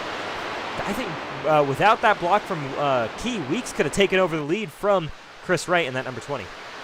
And that's something as a competitor from a lap driver, the frustration level begins to pick up there. You hope and remember that if that comes down to time and somebody... And Brandon Key gets off pace right in front of the leader. He's going to get turned right in front of Scott Crump in the 90 car, and they hang on. No, one sliding toward the infield. It's in the infield, though, and I don't think for another time this will bring out the caution. Because it's not on the racetrack. iRacing doesn't view that as an incident that will affect the racing. Brandon Key stays rolling here. Who's the man who slowed down and fell off on the racetrack there? I think that's, man, it's impossible to tell here with some of these cars. But man, oh man, how about that, how that played out? Yeah, and that's unfortunate. I was just saying that you remember that, but as a lap competitor, it's kind of your obligation to try and take care of the guys that are on the lead lap and racing for position. That allowed the 11 and the 37 car. They got away, but look what it has done to the rest of that lead pack. It has really single-filed itself out, and in fact, that second pack now has some much ground to make up. Yeah, in fact, here we might even be able to take a look at a track map, and this kind of shows maybe just a little bit about the different packs that we've got. You can see some separation there in this first pack versus the second one there, and then a huge gap back to that third one led by Tate Lytle in the number 56. And then again, another long way back to that next pack led by the number 28 with some stragglers in between. So, yeah, very much separated right now. The 25 car is around. One upside down, almost got on all fours right there, back on the track, and that's going to bring out our 5th caution flag of the night, as I believe it was Jacob Adams in the 25. Yes, he went around collecting another competitor who almost went upside down in the process. Caution flag is out as we're running on lap number 155. That's going to be interesting here because this is just outside of everyone's pit window. Yeah, we expect Could we most have a of these fuel people to use that to go ahead and go in, but this is going to put this entire field back underneath the blanket there. It was interesting to see that play out, but I like what I saw out of that 11 and 37 car. They've done some great racing and a great job. Let's take a look and see what happened to Jacob Adams. It was Tate Lytle. Tate Lytle with an issue, and Chuck Swing gets into the back of Adams right there. And wow, look at the 90 car. I think that was Scott Crump just launched off the side of the 25. Man, oh man, was that? Yeah, that was Scott Crump. Big damage on that 90 car. I think those were the two with the biggest damage here. Let's actually head back to the replay here and take a look and see that ride with Scott Crump even go on board, I think, with that number 90 car. I thought he was a goner. I thought he had went upside down right there. We'll take a look right here. Let's grab our roll bar cam here with Scott Crump and take a look at this through the corners here on board with the 90 and watch for a wild ride. Trouble breaks out in front of him right there. He just has nowhere to go. This point as a driver, you kind of hope you make one move. Sticks with you. Keeps it upright though. A wild ride for the 90. Man, oh man, oh man. Back to live pictures there. Scott Crump on pit road, obviously with some big damage repairs here as the leaders come down and hit pit road. Matthew Weeks, the first one to hit his pit box. We'll see how he fares and who wins this race off of pit road. We're going to see a couple of guys coming in. Watch that blend here. as Ethan Burrell actually will win this race off of pit road. Actually, I think both those Toyotas lose out to Chris Wright, who I think takes just fuel only. Interesting call, but he's been one of the drivers we know that plays consistent strategy here at Daytona. So Chris Wright, Jeff Green, Tyler Fode, and Tate Lytle, your top 4 in this race, all of them chose to take fuel only by the looks of it. Ethan Burrell, the first man on tires. And that's interesting from Tate Lytle because he was the car that got loose that kind of set off why we're under the yellow flag right there. So hopefully, I don't know as far as like tire degradation if he would have flat spotted those tires at all or with that spin at all, but it's interesting to see that he elected not to take any tires. Very intriguing here. Yeah, this is going to be interesting now. Again, so my big question mark is we're running lap 157 of this race. What are guys going to do in terms of fuel? We're just outside of that fuel window. We talked about it being 38, maybe 40 laps. I mean, you've either got to be in full-on fuel save towards the end of this race, or you've got to be betting on another caution here before the end, and that's not a bad bet to make. No, not at all, but I don't think we're done seeing the yellow flag here just yet, but it will be interesting to see what will happen. Hey, we are under caution here for just only the 5th time here tonight. We'll run one more ad and give us a shot in case the thing does go green to the end, a chance to save our voice, so that you can enjoy the race. So we'll be right back here after this.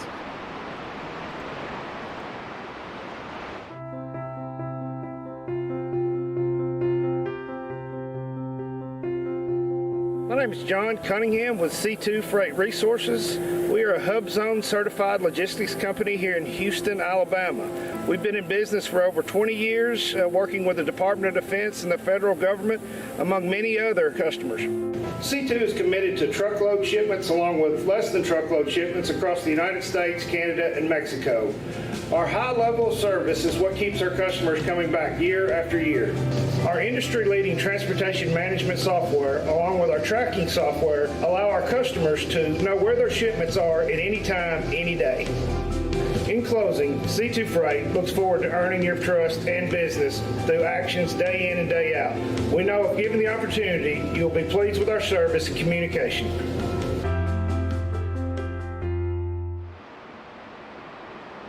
Back to the action here at the Homeplace Beer Company Daytona 500. And of course, want to shout out the race sponsor here, Homeplace Beer Company. Homeplace brews sessionable farm-to-pint beers using lots of local ingredients from Yancey County, North Carolina. At Homeplace, you'll find plenty of lagers, table beers, hoppy American, and malty English beers, and some mixed culture fermentations. Take a look at Homeplace Beer Company if you're interested. A proud sponsor here of the Daytona 500 for the 2nd year in a row.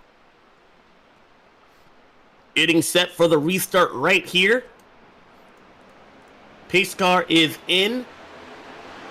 They are just outside of their fuel window. How will that play out as we get 41 laps to go in this Elite 2021B Daytona 500? So immediately a great start on that inside line for Chris Wright, Tyler Fode, Ethan Burrell. Those guys running really well here at the start. Matthew Weeks, the biggest loser on that start, running on that outside lane, not quite able to get them all sorted out and working together here. We're going to see Weeks maybe try and slide into the bottom there. Doesn't quite find the room, though. But here we go. Tyler Fode ducks to the outside. Caution He's got is support. out. Caution is out for don't know exactly what happened. Let's take a look here. Crash a little bit in the back of the pack. Colin Fern involved in that one. Oh. Oops, excuse drifting. me. Don't know if that is that a live picture? Nope, He's still wrecking. This is replay here for Colin Fern. So there, so just drifting it off of the corner, and that was enough to bring out that caution. Funny the things that will and won't bring out the caution flag. Yeah, exactly. But this will actually, I think, I don't believe we are home safe just yet, because 38 to 40 laps, you still have to save a little bit. How much fuel can you save under caution here? You can save a reasonable amount, especially if you've got your ignition mapped to a button on your steering wheel. The biggest thing you can do there is actually just shut off the engine entirely and roll it in neutral. So you're not using any gas at all as you just roll around here under caution. That's the biggest advantage, but it's only if you've got that mapped. I know a ton of drivers don't actually have that button mapped and will sometimes not be able to roll in neutral. So it really depends from driver to driver. Ultimately, you can save a reasonable amount here, but I think it's still, like you said, I think it's still going to be very close here at the end. We could be looking at a fuel mileage race here if we go green from here on out. Well, but the question remains, will we go green here on out? And I'm not so sure that that will exactly be the case. So we are working just our 6th caution flag of the day. That gives us a quick time to remind you, our racing car today brought to you by Blue Egg Marketing. They are the biggest name in small market business. Head online to our Twitter page and you'll be able to see all the things that they're able to do for small businesses. Maybe they have something in store for you in your shop. So be sure to visit Blue Egg, and we want to thank them for all that they do in sponsoring the Elite Racing League here at Daytona. Yeah, great to have them on board as a premier sponsor of the Elite Racing League and Elite Racing Network this season. Joining, of course, C2 Freight Resources. I mean, what a great combination of sponsors that we've got here. And we've got a ton more personal race sponsors throughout this season. Keep an eye out for those. And, of course, follow all of them on Twitter. Keep an eye on all of those businesses. They're great supporters of not only real-life racing, but also sim racing here and a lot of your favorite drivers in the Elite Racing League. So, yeah, proud to have all of these guys on board and proud to give them the justice they deserve here on air. All right, so under 40 to go here, Rashav. I'm going to ask you again. Have you changed your pick at all? Who do you think comes home a winner at Daytona? You know what? I was, if you had asked me at the start of the race if I was going to change my pick, I would have told you absolutely. But honestly, I've been impressed by this 40 car. Yes, he hasn't led the most laps, but he's been up there. And I think, expect him to work with Jeff Green pretty closely, and maybe they'll have some other friends up there with them. I expect it to be Tyler Fody or Jeff Green is going to be my call. I feel like they're in very much a checkers or wreckers type mode in terms of whether or not they're going to make it to the end of this race and win this race. And I feel like they're going to get away with the checkers here. I'm still going with the Toyotas, although if you're going to pick 2, I'm going to pick 2. It'll be Ethan Burrell added along to the 11 of Matthew Weeks. They've been the strongest so far.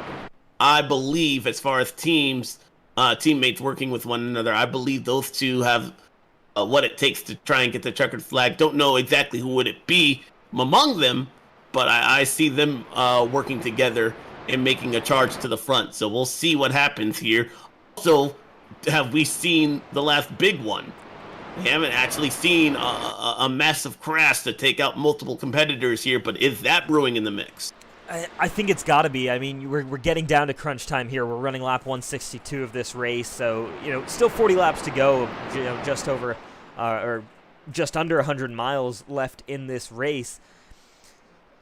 If we have a late race caution, I expect it. The Homeplace Beer Company Daytona 500 on Elite Racing Network, giving you some excellent pictures from the World Center of Racing as we are just under 40 laps here at Daytona. Yeah, we'll take a look and see if we've got another big one coming. I expect we'll see something relatively soon, but the way these cars are racing doesn't quite seem to mean that we'll have a big wreck like that. With single file racing, it's hard to have an incident like that, I think. Woo! Chris Wright has been able to do everything right as far as on pit road. He's been able to use that strategy to his advantage. He took just fuel only. He will lead them down through the Geico restart zone.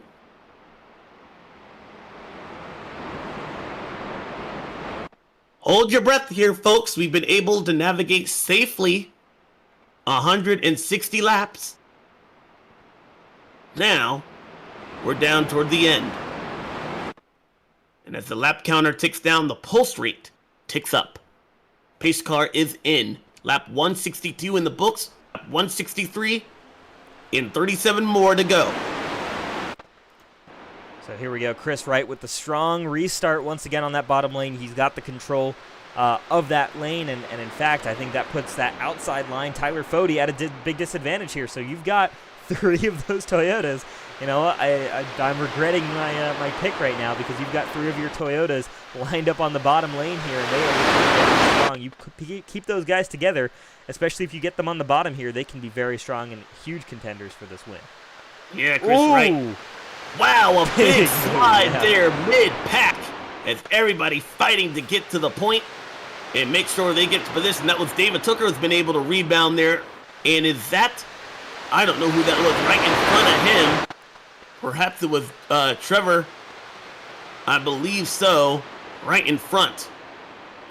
Yeah, Trevor Elam, David Tooker, I think both made that dive down. And we're seeing right now Tyler Fody falling all the way back to 9th position on that restart because of that outside lane just not coming together. He's back with Jeff Green. I think that's purposeful. Those two will try and make momentum and try and make their way back in the order together, but they've really set themselves back right now in terms of where they're running, and how many cars they've got to pass here.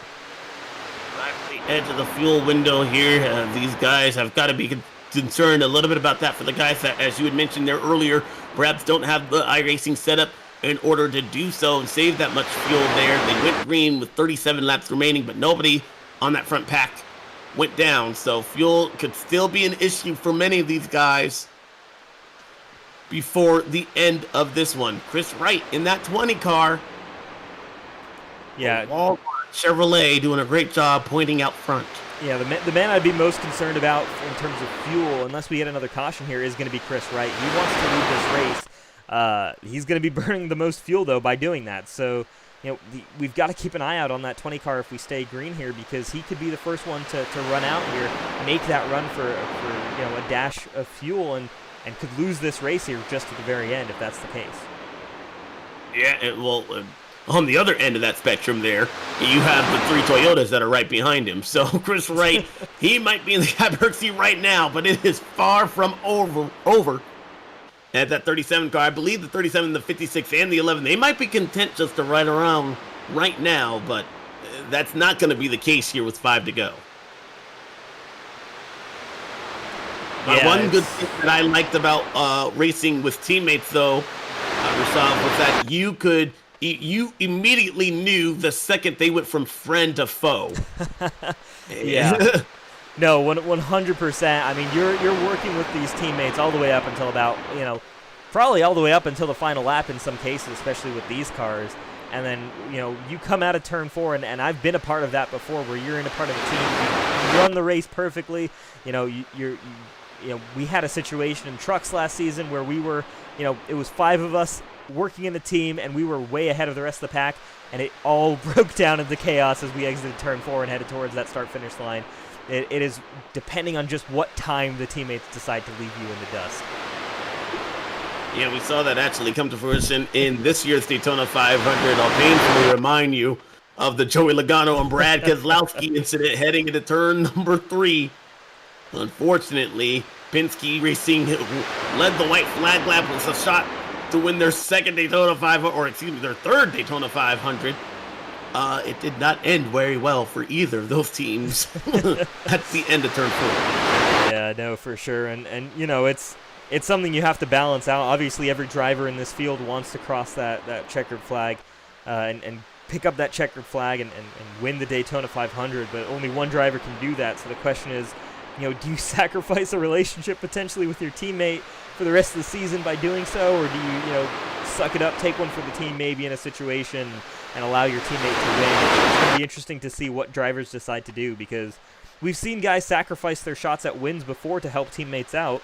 I look back last season to Zishan Gura helping Gerald Campbell. Obviously, that was a championship situation, but that very much is something that could play into effect out here. Someone helping out their teammate if they're a part-timer to grab that win and get themselves into the chase. See what happens as all of those questions will be answered here in less than 32 laps. Ethan Burrell still right behind Chris Wright in that 20 car, but Ethan has 2 teammates right behind him. That outside line, though, starting to form up. I believe that 28 car has a little bit of drafting help right behind him. Keep an eye out on here of Joshua Clark. I do believe he's a lap down, though. Yeah, Joshua Clark with his lap down car, so he's getting some help from, I think, Colin Fern, who's also another lap down car. So the first actual lead lap car in that line there might be the number 5. Oh, caution is out. That's going to take fuel strategy out. David Westergaard. My goodness. But how close would it have been for both the 86 and the 28 to get their lap back the hard way? Yeah, that would have been really rough for them. We'll see who gets away with that as the lucky dog in this situation. But let's take a look and see what happened heading into turn 3 between Scott Haney and David Westergreen. So look towards the back of this pack here. You'll see that Oscar Chevy and the bright yellow Homeplace Beer Company Chevy of Scott Haney. Ooh, might have just been netcode there between the two. Kind of difficult to see. That was interesting. And somebody had jumped out of line just before that as well, found themselves on the bottom of the racetrack. It was a black 41 car. I don't know exactly if he had an issue. But in all of that, perhaps netcode transpiring as well, it did not work out for a 12 car. Our buddy David Westergreen, I know he had high hopes walking into tonight's race. Just has not been his day. And Dallas Myhan was in the 41 car. That was the car I saw slow all of a sudden heading into turn 3. I don't know if that perhaps was a reason why we saw Scott Haney get into the side of the 12 car. Yeah, I want to see if it actually was Dallas Myhan. I'm going to wait on that call for a second here because it might not actually be that 41 car. Oh, he is. Yeah, no, you're absolutely correct. Let's grab that again here and see here on this replay. So keep an eye. It'll now be a little bit towards the middle of the pack here. A black car, Dallas Myhan. If he gets shuffled, he gets a bump. Yeah, he gets a bump in effect. That causes everyone to check up. Yep, and that sent that 3 car just a little bit out of shape, and the 12 had nowhere to go. Yeah, really unfortunate there. Dallas Myhan, no significant damage on that car. We saw, I think, the 12 went up into Corey Abbott in the number 21 car. Corey hasn't had the best of nights here tonight, but staying in this race right now. Meanwhile, up front, I'm seeing Colin Fern is being shown as our race leader. Is that correct? That might actually be correct. How about that? So the 86 and that's the 28 car. He's in front. The 28 car is in front of the 86. Yeah. So that would tell me he would be able to get his lap back. He should be able to. Yeah. Joshua Clark looks like is behind the pace car here. So that's That is amazing. That bit of a run right there. Talk about old fashioned. I can't remember the last time I saw the car naturally get their lap back the hard way, as what we would call before the reintroduction of the free pass there, what was used to be called the lucky dog back in 2004, but you used to have to either beat, when the caution came out, beat the leader in order to get that that lap back, and that's exactly what we saw with the 28. So good job on the Joshua Clark. He should be able to get back on I don't know if he's 1 or 2 laps down, but if he's only 1 lap down, that saved his race. That was an important move. Yeah, really big there for Josh Clark. That puts him back into it. So he should come back, and don't quite know if he's going to be on that lead lap, though. Let's take a look. He's going to get it. He does get it run. Yeah, let's take a look here and see. So Josh Clark. Don't see anything about him on immediate timing scoring to tell me the exact lap that he's on. So I'll keep an update there and see if I can spot anything about him. Looks like he's a few laps down, though. It hasn't been the best race here for this number 28 car. Something went wrong there later on in this event that's led to him being here and not racing for the win with the rest of his teammates. Unfortunate, but a little bit of a bright spot there. Hey, you got 1 lap back. Who's to say we're done with the yellow flag yet? Oh, absolutely, yeah. It's we haven't had too many green flag runs since we've had 3 cautions here back to back. Yeah. Yep. So already this is the 7th one of the night. Yeah. So man, oh man, it's certainly getting hectic here as we're getting down to it. Let's see. So Colin Fern in that 86 car. Alec Belvans, excuse me, in that 5. That's a paint scheme, that number that went to victory lane earlier already this week.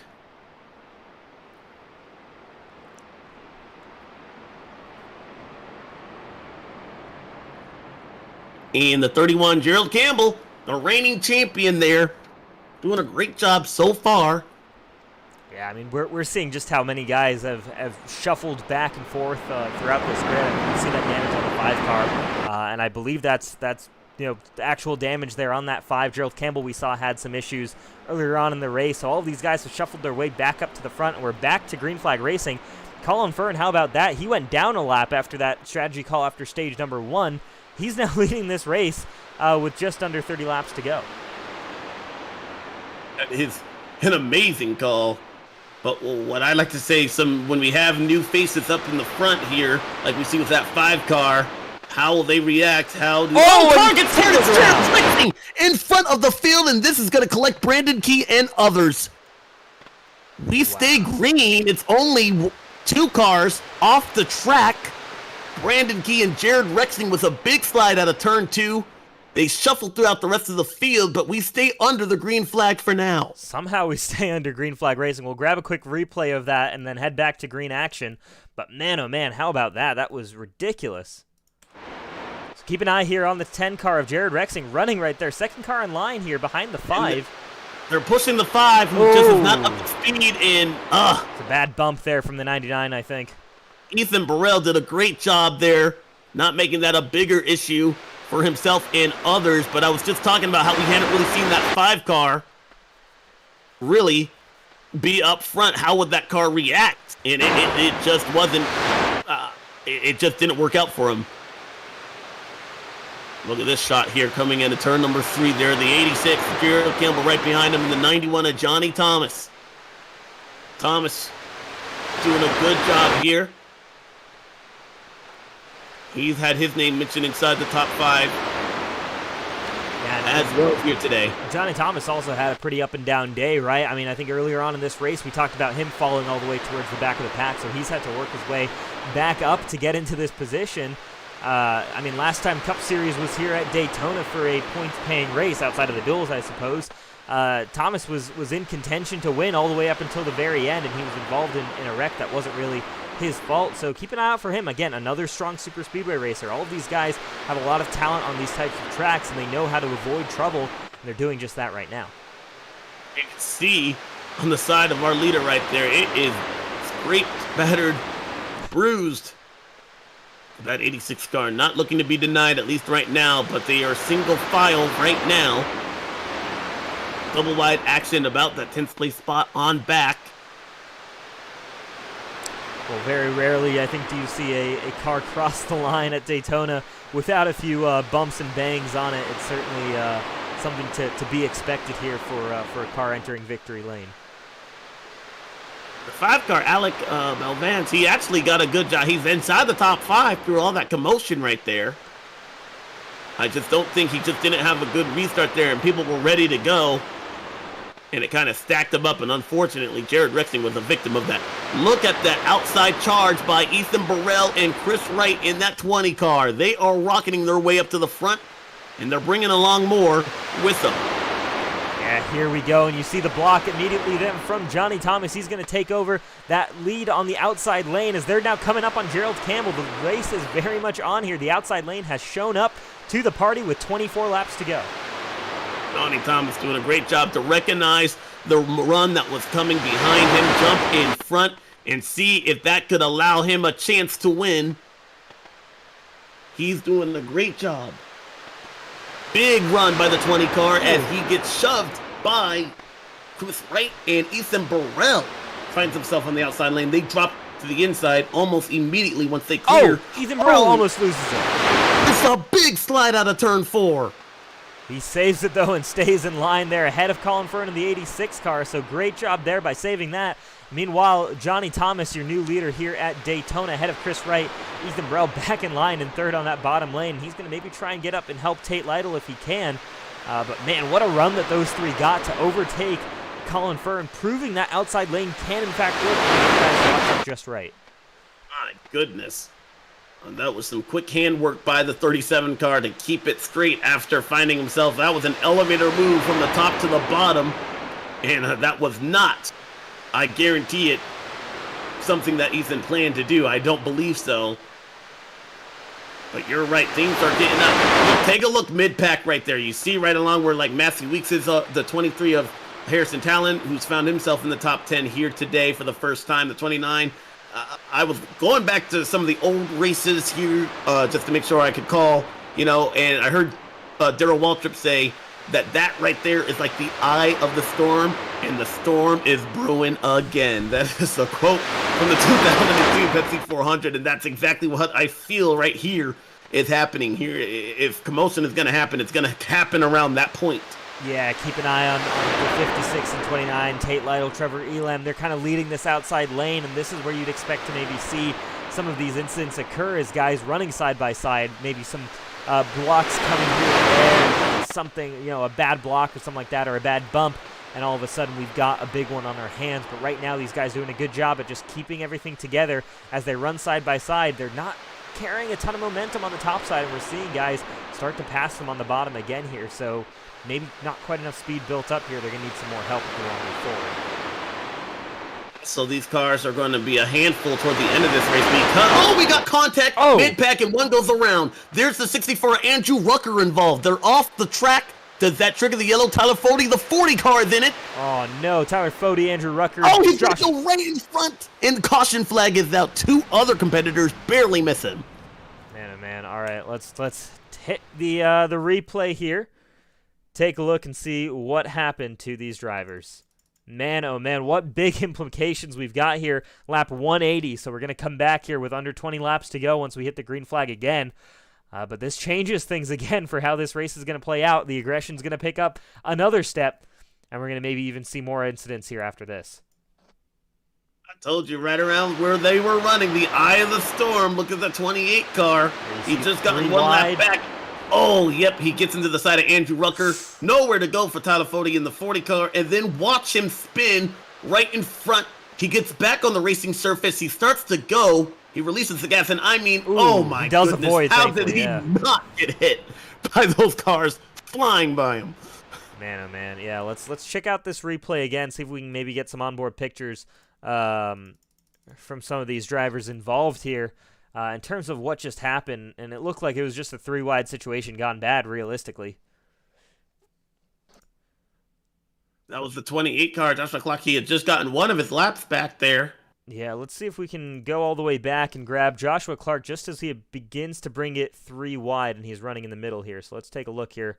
Grab it on board here. We've got a cockpit cam with Joshua Clark, and let's take a look at this. This heading into turn one. That's a dangerous position right there, especially as a lap car. I think that might be a little bit of bad judgment right there, especially if you just have no room, and he bounces off two competitive cars. I was actually just going to mention Andrew Rucker. He was on the lead lap, and Tyler Fode, we know how fast he has been. That's the fastest car here. And unfortunately, that just didn't play out. And I don't know what was to be gained right there by the 28 car unless he was on the lead lap. Yeah, that's I didn't see the 28 car on the lead lap when I was looking at timing and scoring. I could be wrong here, but it did not look to me as if that 28 of Josh Clark was in fact on the lead lap. So, yeah, it was an aggressive move, I think, by him. I think we saw maybe some movement from the guys around him as well, but he made that situation three wide, and I'd expect the race officials to probably put that on him, assuming his race isn't already over there. Yeah, that is unfortunate. As I like to call out, like if you go three wide, it is your duty to maintain that three wide. Don't make it a problem for the other guys that you put three wide. And unfortunately, that's exactly what happened there with the 40 car now damaged and Andrew Rucker now on pit road as well. Yeah. So the interesting thing here that we're going to notice is that guys are all staying out. Obviously, track position extremely important in this type of racing this year for the Daytona 500. Everyone theoretically should be all right to go, in fact, to make it to the end. I think Gerald Campbell, Alec Balvans, both showing as pitting on lap 156, so they've got some of the oldest tires and, of course, the least amount of fuel in their cars, but we've had enough caution laps where I think it's probably been offset here, and they can make it to the end of this race now. Yep. This is caution flag number 8. And we see the 91. Is he going to elect to start on the outside? He is. Very interesting. Does he have a teammate behind him lining up? I believe he doesn't have it. Oh, he does, I believe, in Colin Fern. I'm not too sure. Colin Fern, I know, operates as an independent, but I think he might work closely with Johnny Thomas and that team. So that could potentially be the move there, is trying to set yourself up to work with a teammate and clear both of you in front of Chris Wright. The thing they have going in their favor is the fact that the 91 controls the restart. The thing that they don't have in their favor are the fastest cars are now on the bottom of the racetrack, and we know that's been the place where you need to be here, especially toward the end of this thing, and you have Chris Wright and Ethan Burrell lining up. So it's going to be a tough order to make sure that they keep those guys behind them. Yeah, this is going to be a really intriguing restart. I think this is the first time we've seen a leader on a restart pick that outside lane, so I want to see how this works out, or if this backfires very quickly on Johnny Thomas if they can't quite get the run. We know Ethan Burrell's been a very stout pusher, and he will happily push Chris Wright, I think, forward if that's the situation that he's given. Less than 20 to go. New for this season here, I want to mention Chad Frankenfield has slid in the memo that we will have up to 3 attempts at a green-white checker. So that's also something that we will have to factor in. I don't know what the strategy is for iRacing if iRacing Control calls cautions on the last lap, but I do know in order for a race to reach a green-white checker distance, they need to make it to the white flag. So that's something that perhaps could play a factor toward the end of this race. Johnny Thomas, the control car, he gets going in a big shove by the 86, the Colin Fern, Chris Wright, and Ethan Burrell on the bottom. The 91 car, he'll switch lanes, leaving the 86 car out to dry, but he had to do so in order to keep the 20 and the 37 behind him. Yeah, I think that's, unfortunate if you're Colin Fern, but I think Johnny Thomas did exactly what he had to do there. Kind of took back over that lead there, and I guess what you're doing there is flying any. Oh, we've got a crash. One spinning toward the infield. It looks like a single car issue. We stay under the green flag, but turn 2 has been calamity corner again. Jacob Adams. And that is Jacob Adams in the 25. He'll roll it. It doesn't even show him as going off track according to time and scoring. So no call from iRacing there for anything like that. Unfortunate for him, that's going to obviously make him lose the draft there. So not what he was looking for, but we stay green flag racing here as we flip over 16 laps to go. Unfortunate, or perhaps give him far enough away for what's about to happen in these 16 laps with a shot to win. Already we're seeing the single file formation there. The first 6, 7, make it 8, 9 cars. As everybody's trying to wake to the front. A car that desperately needs to get back up in tow is that 11 car of Matthew Weeks. He finds himself outside of the top 10. Running along in 11th actually right now, but desperately trying to get in touch with his teammates that are running inside the top 10. Yeah, let's see. Matthew Weeks, I think, getting some help from teammate David Tooker. There's Harrison Callan in that 23 as well, the 29. Yeah, just the 2 of those guys on the outside lane. That's not going to be enough, and you see Tooker dives back down to the bottom lane in front of Brandon Key. Matthew Weeks will slot in here as Tooker gives him some space. Ooh, close there. He did, but unfortunately, that little bobble by the 29 is going to take away that space, and now there's no hole for the 11 car to get in. Yeah, look at this. He's going to drop even more positions, and at this stage of the race, with 15 to go, you might, unless any crazy circumstances come up, that might be it for Matthew Weeks. He's running in P18 right now with 15 to go in this race. Jared Rexing, though, he was involved in a spin that did not trigger the yellow flag, had the benefit of that crash there with Tyler Fody in the 40 car to get caught back up, but he's also looking to play catch up as well. 14 laps to go. Everybody fighting for a shot. Johnny Thomas, who is your leader in that 91 Chevrolet. Yeah, how much would Johnny Thomas love to win this race after going winless last season, despite being one of the most consistent drivers we had throughout the regular season? Didn't quite get that car in victory lane. That'd be incredible for him to get it done here, the first race of this season at the Daytona 500, but still a long way to go here. Chris Wright looking very racy on the back of that 91 car, and expect guys to try and make moves as we get closer and closer to the end of this race. Man, I don't know about you, but my heart rate is ticking up. These guys know a lot is on the line. Oh, they absolutely do. There's a lot these guys are racing for, a lot of honor. Just 4 drivers in Elite history have been named Daytona 500 winners. Those are Chad Frankenfield, Andrew Rucker, Kendall Noah Player, and Matthew Weeks. No repeat winners ever before. And right now there would be no repeat winners within the top. Well, it all would be back to Matthew Weeks, I think, would be the first driver to have a shot at repeat winning right now. So very much out of the question, I think, for most drivers.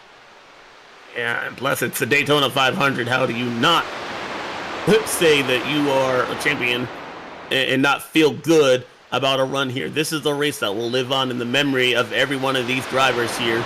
Some of it for good reasons, other for crushing blows, but we'll see what happens as we see mid-pack. We see some shuffling in that outside lane beginning to form. 12 laps to go.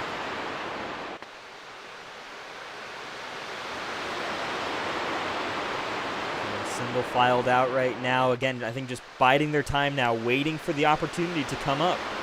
That's now the question mark, is when do you make that move? What is the right timing for all of these drivers to figure out, all right, this is when we go, and who are you going with? So a lot of things to think about here. This is where you start, this is where the strategy starts playing into effect, and this is where you're hoping you've still got some teammates to help you out, or some friends out on the racetrack to help keep you, to push you towards the front here, and hopefully put all of you within a shot for a win.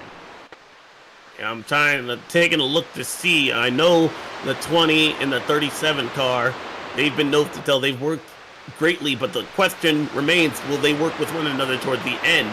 And the 37 car, if you're pushing the 20, then that means you're already dedicated already. Oh, caution's out. Ooh. That's going to be another chance. We'll see what happens here. Yellow flag number 9. Chad Frankenfield and Dallas Myhan both involved in that. We'll head back to the 41. There you can see those 2 cars. We'll go heavily damaged on the 41. Yeah, big damage there. We'll head to the replay, take a look, and see exactly what happened between these 2.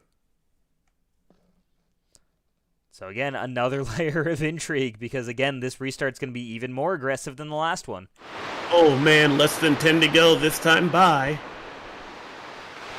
Let's take a look here and see what happened between Chad and Dallas. Chad goes, just loses it as he goes high, yeah. And Dallas Myhan, an innocent victim in that. Guarantee you, he had no idea what happened. Yeah, really intriguing. Especially when you get right reared like that, just right hooked, it takes you by surprise. You're just not expecting that at all. So once again, under caution here then, because of that incident there, we saw Chad Frankenfield, I think, just losing it there as he tried to go to the high lane, getting Dallas Myhan involved in that as well. Yeah, wow, this is going to be really intriguing now, because like you said, we're coming back to go here with we'll probably have 8 laps to go, maybe 8 or 7 laps to go by the time we hit that green flag. It's going to be very, very interesting. So if you're Johnny Thomas, the leader here, who do you decide to have your pusher? Do you have Ethan Burrell or Gerald Campbell? That's what's going to decide your fate. I think your options here are actually, they might be Ethan Burrell or Chris Wright.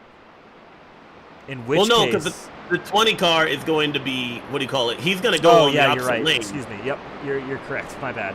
Yeah, I mean, that's a tough one. I think Ethan Burrell's been the better pusher. I'd want him behind me. Every time Ethan's hooked up with that 20 car, they've made good forward momentum. If you're Johnny Thomas, you don't want to see that happening. So I would take the bottom line and line up in front of Ethan Burrell. That's tough. I think that 20 car, you allow him a shot. Yeah. Whew. It's very difficult.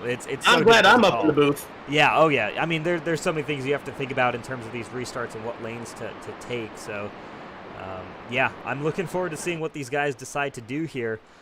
Just an update from race control. There will be 3 green-white checker attempts, so we'll have a few shots at this if it does come down to it. Though, of course, I'd love to see the race finish within the designated 500 miles, though. I don't know the last time we saw that happen was in real life. Well, we are just moments away from finding out here. I think that gives us one more shot. Perhaps we can run one more ad while I get one more drink of water to bring you guys the action, because it's going to get hectic here at Daytona. So stick around. You guys will not want to miss this. We are finally within the last 20 miles. The Daytona 500. We'll be right back. Absolutely.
Welcome back to the World Center of Racing. Just over 11 o'clock on the East Coast. Just over 8 o'clock on the West Coast there. So glad you can join us. I know a lot of people are watching.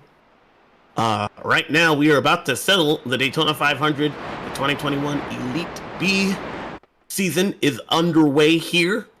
And we have Chris Wright and Johnny Thomas set to battle it out. But an interesting move made by the 91. He elected Gerald Campbell in that outside lane to push him. Perhaps we'll see him drop to the bottom, though, and pick up Chris Wright immediately on this restart here. We're going to have 7 laps to go this time by.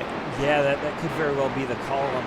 You know, it worked, I suppose, on that last restart. It's risky, I think, again, starting on that outside lane, but he does have that first starting position, so he dictates when we go, and he can get enough of jump, I think, to fend off against Chris Wright. So that may be the correct move here from Johnny Thomas. Time will only tell. And there you see an early jump, and that's going to be just exactly what he needs. Look at that. Well clear of the rest of the field here at the start of the race, or at the start of this run here. 7 to go. Will it be enough, though? Does anybody jump in to try and help the 31 car who looks in his rearview mirror with no drafting help behind him? Now, the 37, though, sees a teammate behind him, and that is Tate Lytle in the 48 car. Nick Massey doing a great job there. Haven't mentioned his name inside the top 5, but he is in a good position here as everybody is fighting to get to the point. Look at Gerald Campbell. He started there 4th. He's now outside of the top 15, heading backwards. His shot at the Daytona 500 is gone. Yeah, wow. That's just how quickly it can go. You lose any support as we've got someone around, and I think that was multiple Tyler cars Fody involved. Tyler Fody in the 40 car, the 31 heavily nose damaged as well. More. Matthew Weeks is in it. Yeah, wow. Yeah, that was the car that I saw initially. Tyler Fody caught me by surprise, but Matthew Weeks was the first car I saw involved in that wreck. And let's take a look and head back to see just what happened between these guys. A ton of very strong cars there again, taken out towards the back of this pack. Man.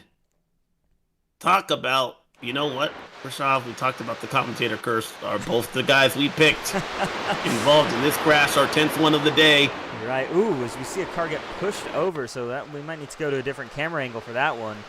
But man, I saw the 44 car get shoved out of line. He got onto the apron, and then when it hooked, it went right up the racetrack, and the 11 car was there, as well as the 40 and others. Keep an eye on the 44. It's right in front of the 11. Oh, yeah. Yeah. Oh, I don't know what happened right there to send him wide, though. Yeah, that's really intriguing. Not sure if it was a bad bump, maybe some net code. What happened there? I think there's one last thing we can check here, and that's going to be the onboard from Matthew Weeks. This is not going to be pretty for a guy who I thought had a shot to win. I know he is devastated right now. You work hard all night long, and it ends like this. A little bit heated inside the race car. Take a look. It is going to be just a bad bump there off of turn 4, and that results in this wreck. I think I saw perhaps the 41 car, Dallas Mayan, just get a little bit loose. Maybe that's what set that off. As you see, Weeks, the 44, and others also involved. Now, the 91 car has to make that decision again. Yeah, I mean, I think now you've got Tate Lytle on the outside, you've got Ethan Burrell. I don't know if it's even a situation of pushing because you can get such a big jump that he got on that last restart. Unless he's gotten a reprimand from race control, I mean, he could just do that again and immediately nullify the any kind of attack that the 20 can put on. He probably sees that 20 car as his biggest threat right now. And correct me if I'm wrong, but once the pace car hits in, it is go. I mean, I mistakenly said the Geico restart zone as a force of habit there, but once there really is no restart zone, once the pace car is off the track, you can go at any point. Yeah, absolutely. Once the pace car is off the track, it is entirely up to whoever is leading that restart. So Johnny Thomas just decided to go nice and early, and no one else was able to respond in time. He has full control of that, and he can play with that absolutely. And I think that's his solution to trying to nullify any kind of fight against him for this win. I think that's his best shot here. We are probably going to head to a 2-lap shootout. I don't think it'll count as a green-white checker, but most likely we're going to have either 3 or 2 laps here to decide this Daytona 500 unless we get another caution before then. I like the stat that you mentioned there before. Only 4 drivers have had the privilege of being called a Daytona 500 champion for the Elite Racing League. Looking to crown a 5th one here tonight. We'll go quickly through perhaps our top 5 and see who has the best shot. I mean, I like what we've seen from Johnny Thomas. He's been able to grow hand. It looks like we will be going green this time by. This will be a quickie yellow, but you have Chris Wright. He was the winner of duel number 2. That car has been stout. He's been able to keep his nose clean with strategy as well, using track position key. And then you have the 37 of Ethan Burrell. We had mentioned there, he was a winless wonder at one point there. He's been able to break that streak, but my goodness, what better part than to set yourself away from being that guy than a win here at Daytona. And then how about the 56 car Tate Lytle? He wasn't even supposed to be in this race, had originally found himself out of a shot to be in the Daytona 500 on the very last fraction of a lap with Joshua Furr, and now he's running along there in 4th position there with a shot to win the thing. And then Chuck Sweeting, I believe, and this is not any disrespect or anything, but just one of the oldest guys that we have in this field, doing a great job. So, and giving it all to these a veteran, giving it all to these juniors up in here. So some storylines that are great inside the top 5 right here. Yeah, and what you'll see here is a lot of these drivers are drivers you expect to see at the end of long races such as this one. Guys who know how to stay out of trouble, guys who who know when to turn the aggression up and when to turn it down. There are some guys who can't quite tell the difference sometimes. They'll run aggressive the entire race and get caught up in things early on despite having pace to win. So, there's no surprise of any of these drivers running inside the top 5. Like any of the drivers running inside the top 10 right now. They're all very capable drivers. But there can only be one winner of this Daytona 500, and Johnny Thomas does it again. Launches early, and he's going to cross the line well clear of any driver and slot right back down to lead this field back through turn 1. But he's got a bit of a gap to the 20. We'll see if the 20 decides to take a run. He will not. They're going to stay in line.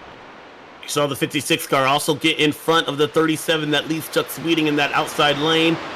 And Alec Belvans in that 5 car left to try and decide what's going to happen here. Now the question remains, who goes in that outside lane? 3 laps to go, and Johnny Thomas trying to hang on for less than 9 miles at the World Center of Racing.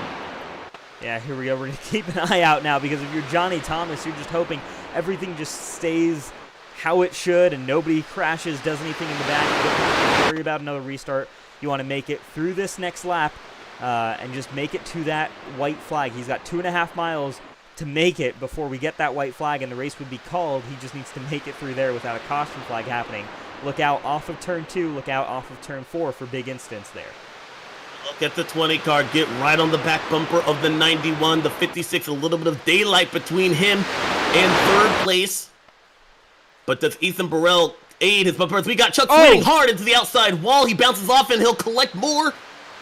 They're spinning in the back, and I think that could trigger the yellow. It does. It does. Yellow flag is out. Josh Adams involved in that. We saw Chuck Sweeting involved in that.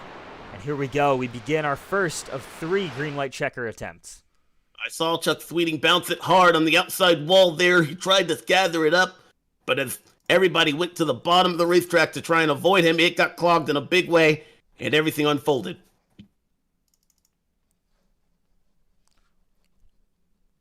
Caution number 10, I believe.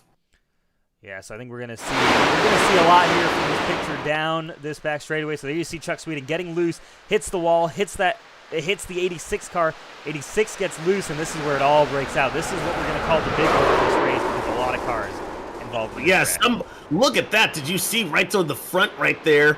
Jacob Adams backs into the outside wall. Somebody was up in the fence. I believe that was Scott Haney. Yes. The 3 car going on board with him. He had a wild ride. Yeah, let's see if we can grab this with Scott Haney. Take a look and see. Ooh, unfortunately, that is not the first time we've seen the 3 car in the fence at Daytona. Look at this.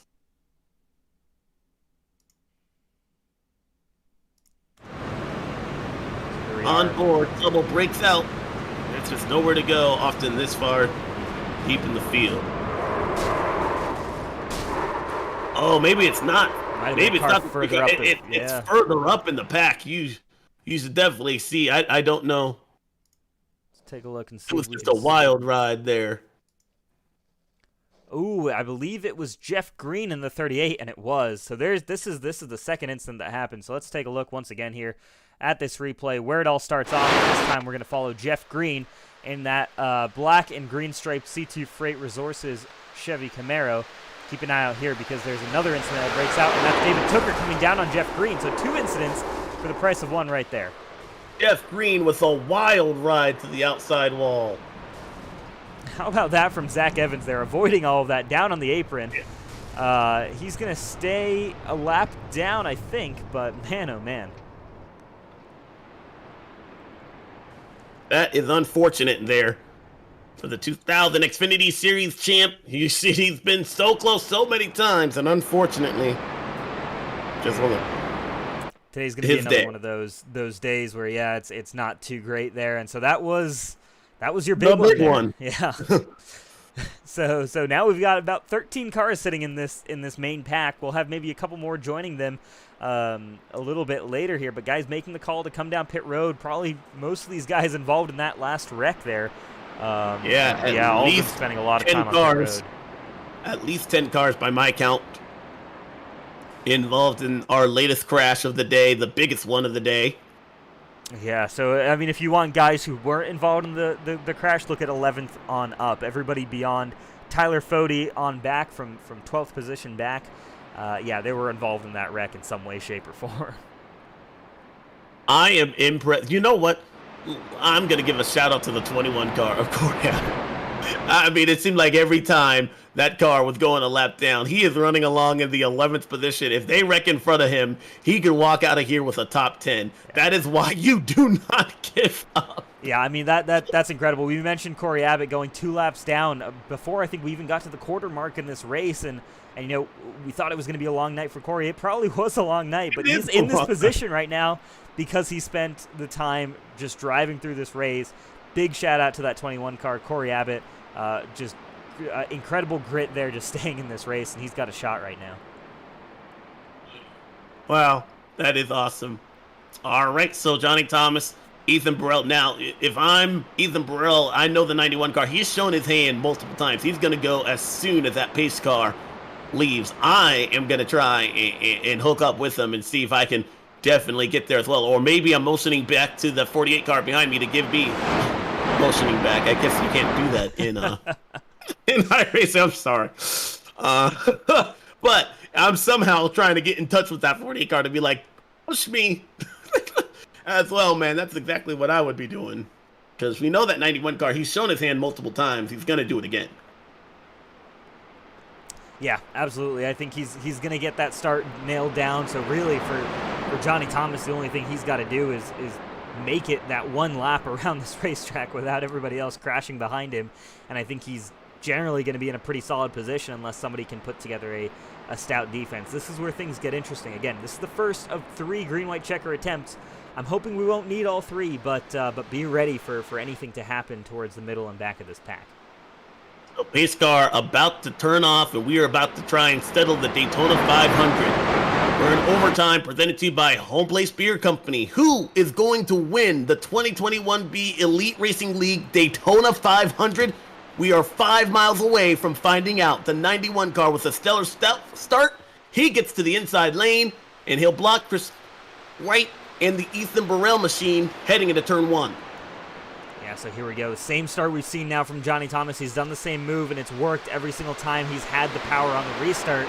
The question is, Chris Wright in the past couple of restarts didn't need to make that move on Johnny Thomas to make the overtake. This time around, he's running out of time here to make this work. Tyler Fode almost gets turned a little bit further back there in that number 40. Those guys all without much, or all with a ton of damage to their cars, so nothing really running forward there, but here we go. We're coming around turn 4. If everybody keeps it on the racetrack, we're going to see the white flag.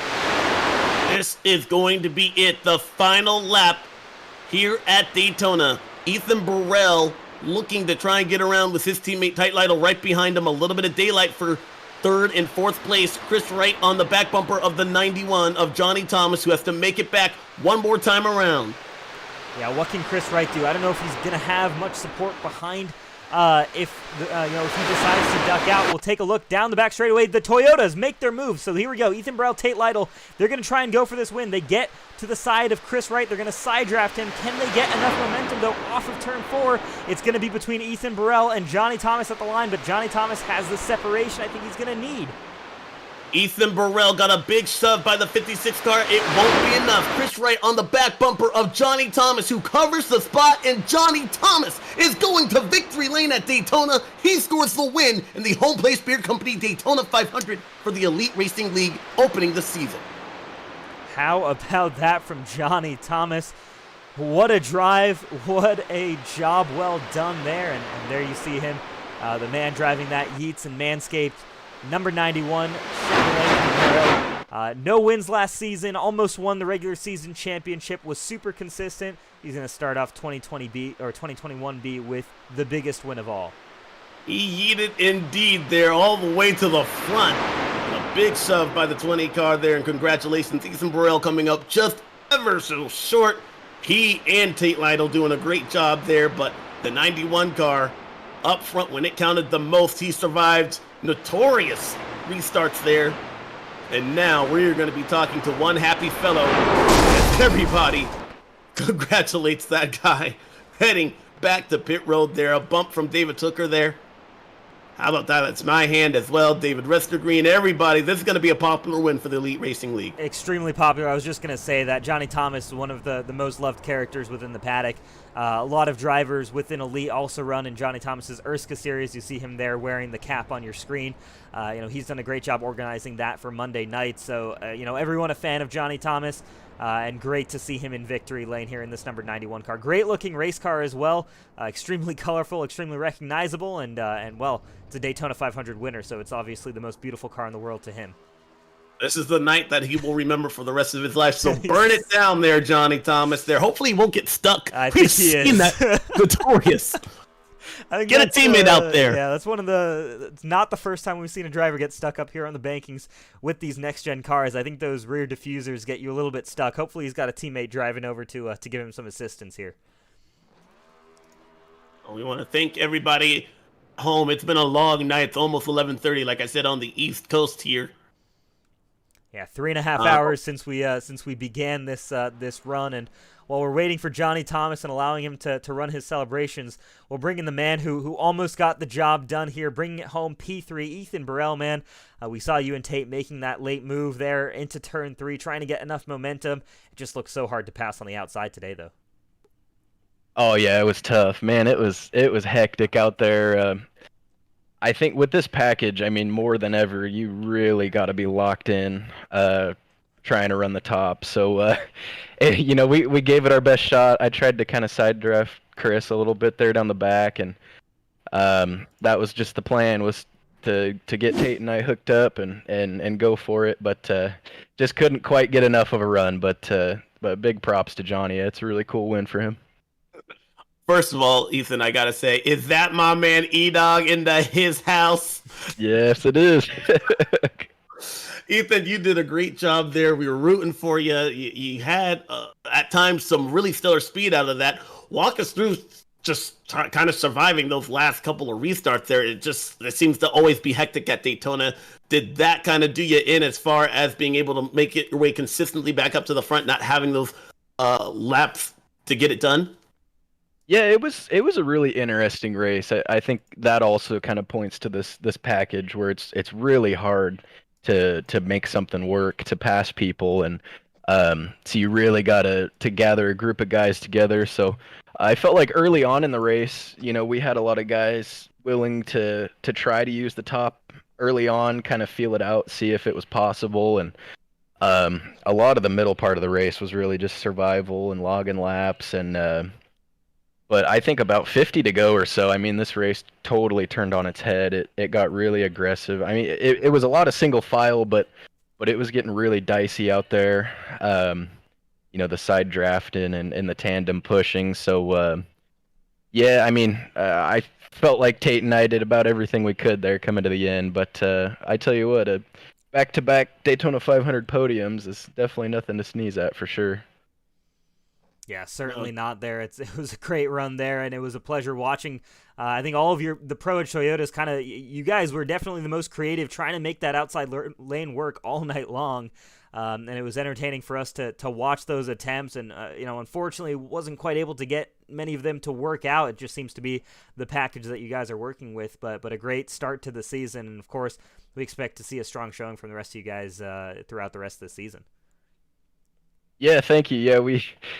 Some guys get a little grumpy with how many numbers we have kind of working together at tracks like this, where you really have to be working with a group. But I tell you what, when the whole field's single file and we have 5, 6, 7 guys that are willing to jump up, people kind of change their mind about it and want to jump up and try to work with us to make some moves. So yeah, I mean, it was awesome. It's a big learning curve for us, switching to a completely different car.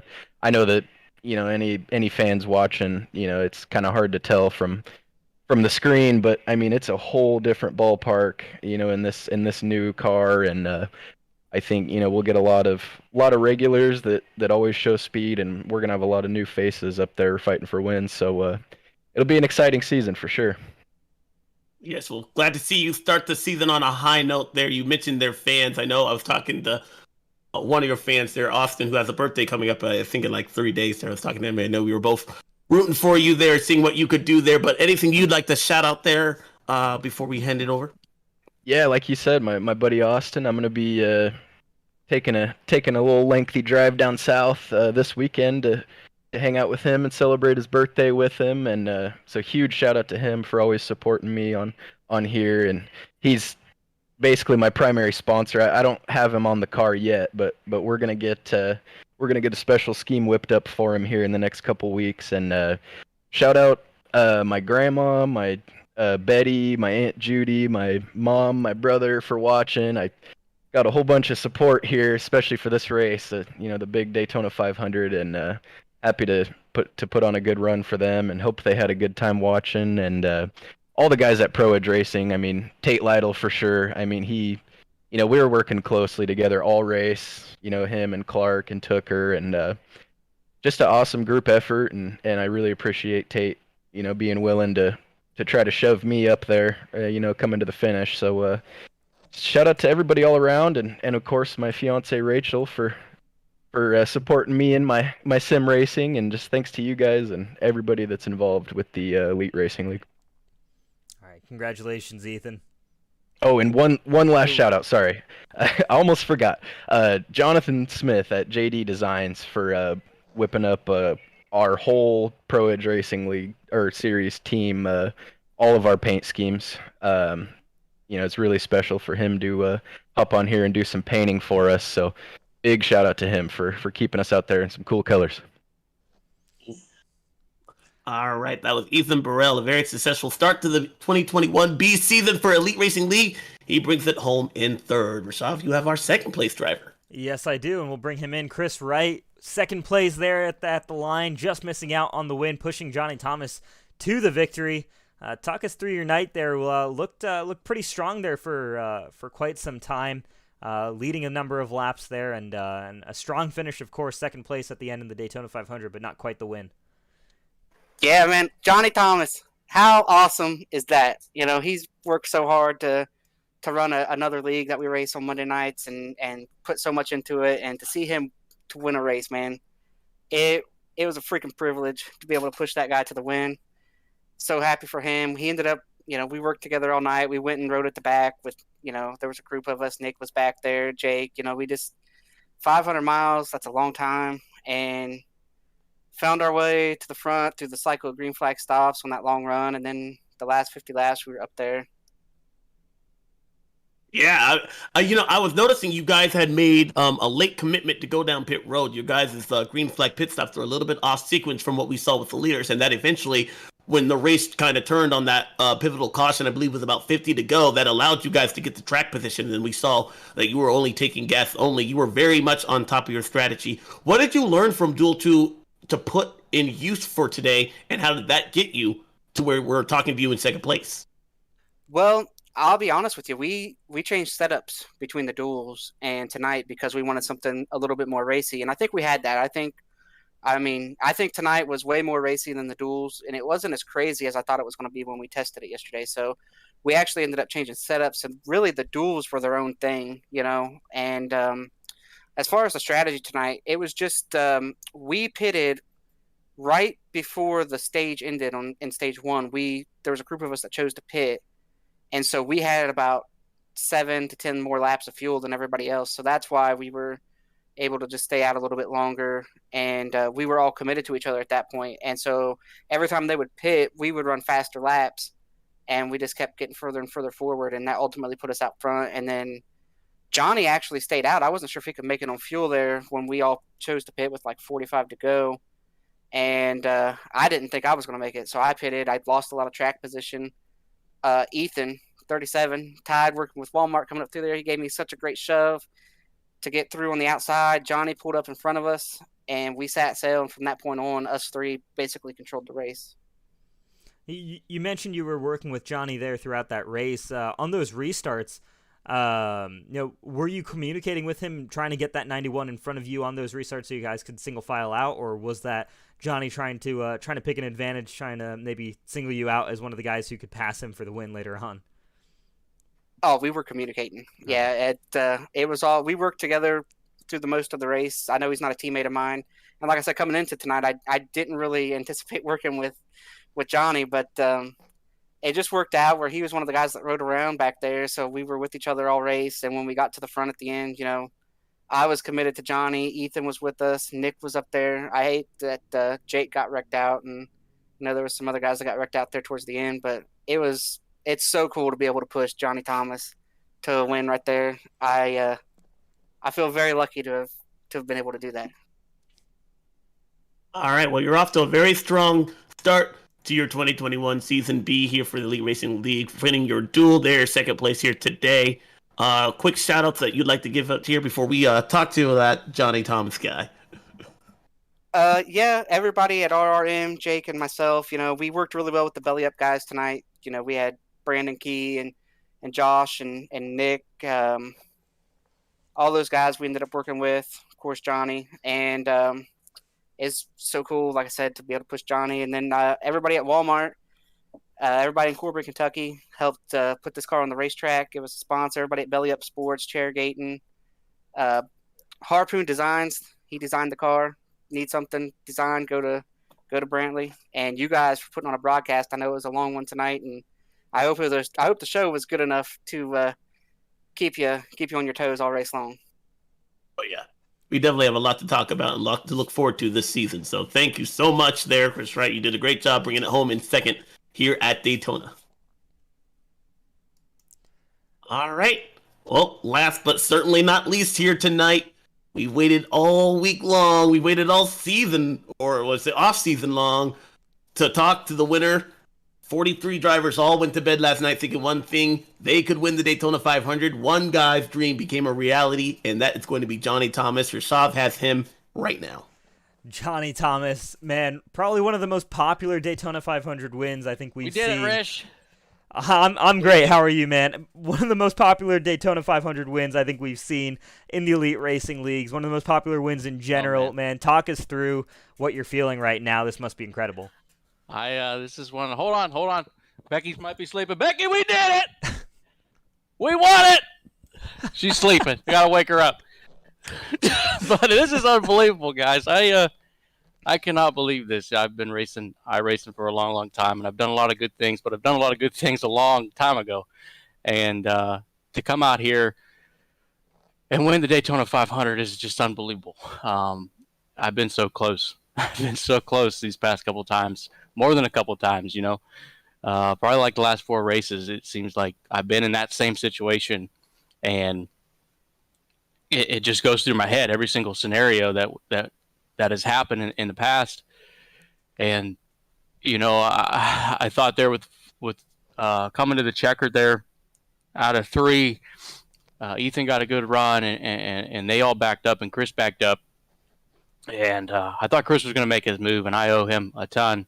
I'm kind of glad I made a lot of friendships with a lot of people for a long time, because a lot of guys helped me out tonight, and I just want to thank everybody. You know, it was so cool to get congratulations from all these people. It means so much to me. I sometimes you may not think that I take it too serious, but I love winning, and I'm super competitive, and this is awesome, guys. This is one of the coolest things this is the coolest thing I've ever done on the sim, and I appreciate Chad and Elite for putting this on. I mean, Johnny Thomas, you did an excellent job there keeping cool under pressure after multiple restarts there. This was not an easy task, and now Daytona 500 champion with your name etched in the broadcast there. How cool is that to hear? That's unbelievable. It's unbelievable that you can do 200 laps here, go through the trouble that everybody went through. This was just a wild race, and just completely different, you know, completely different race than years past. A lot of mind games, a lot of strategy, just from how single file, but you could make the top lane work if you had the right people.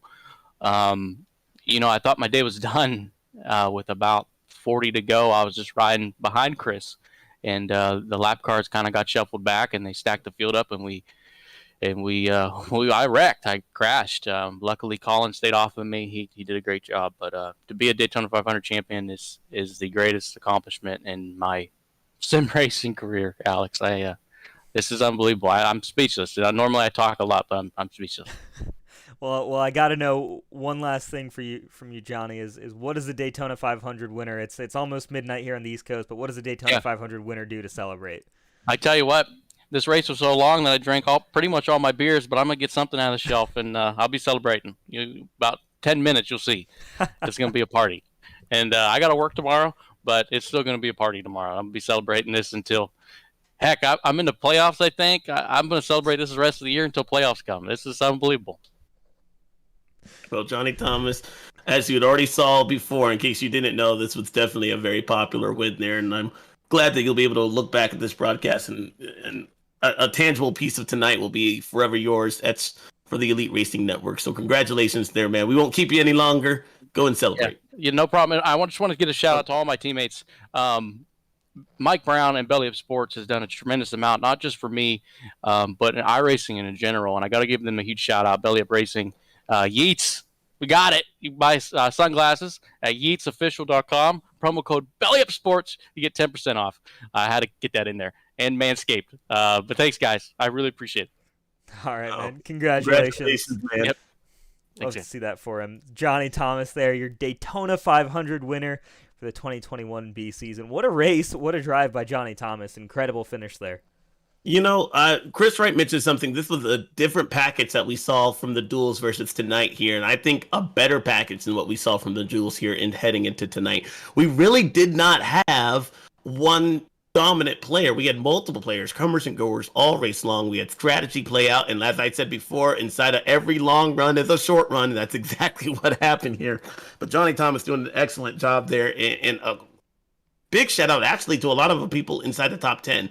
Alec Belvens in the 5 car did a good job. David Westergreen, he had been wrecked twice. He battled his way back up to ace, so good for him. Our guy in the booth there, Harrison Talon, hadn't mentioned his name very much here tonight. He brings home a strong top 10 running along in the 9th place. And then Andrew Rucker. Andrew Rucker was in the wall more often in many wrecks than I could call, probably. And he's brought it home in 10th. And then Corey Abbott, the guy that would not quit, ended up in 11th. So Brandon Key as well in 5th. And Nick Master, we just missed talking to him in 4th. They're doing a great job as well. So an excellent top 10. All these guys have a lot to celebrate here tonight. Yeah, I mean, I love these longer races because sometimes the results are a little bit crazy, but they show the guys who kind of are willing to stick it out through a long event like this, and when it's not necessarily easy. I mean, you go through that top 10, and I mean, very few of those drivers, if any, had a straightforward night tonight. They were up and down all over the place trying to make up positions after losing out because of one thing or the other. So, I mean, hugely impressive from all of these drivers who made it and finished inside the top 10, and all the drivers who finished the race in general. I mean, just extremely impressive, and I mean, they put on a great show for us. Yes, I believe. I can't wait. Well, that was the longest race of the night. We're not going to keep you guys anymore, but definitely, I mean, this is just the start of a brand new season here. You're going to have to tune in to see much more of this, because I guarantee you we are not done yet. From all of us here, the Elite Racing Network, I just want to give a personal shout out to Chad. Thank you so much again for letting us, both for Shav and I, call this up in the booth. But we also want to give a thanks to Blue Egg, C2, and of course the Homeplace Beer Company. They are the title sponsor for tonight's Daytona 500. Rashad, final thoughts? Well, I was going to say let's bring on New Hampshire, but I think we all need a bit of a break from Daytona and just kind of take this one in. So how about this? Everybody watching at home, take the rest of the night off and then come back tomorrow night, rewatch the replay on YouTube, tell us what you think in the comments, and then we'll see you next week for New Hampshire Motor Speedway. I can't wait for the Magic Mile here. It was magic tonight, and one guy who will be celebrating with the biggest smile will be Johnny Thomas. Congratulations there, man. You are the 5th winner of the Daytona 500 for the Elite Racing League. We are so proud of you there. A big shout out to the 91 Chevrolet. Johnny Thomas, your winner here tonight. From all of us for the Elite Racing Network, so long. We will see you next week, 8:30 Eastern Standard Time, right on YouTube. Elite Racing League and the Elite Racing Network signing off.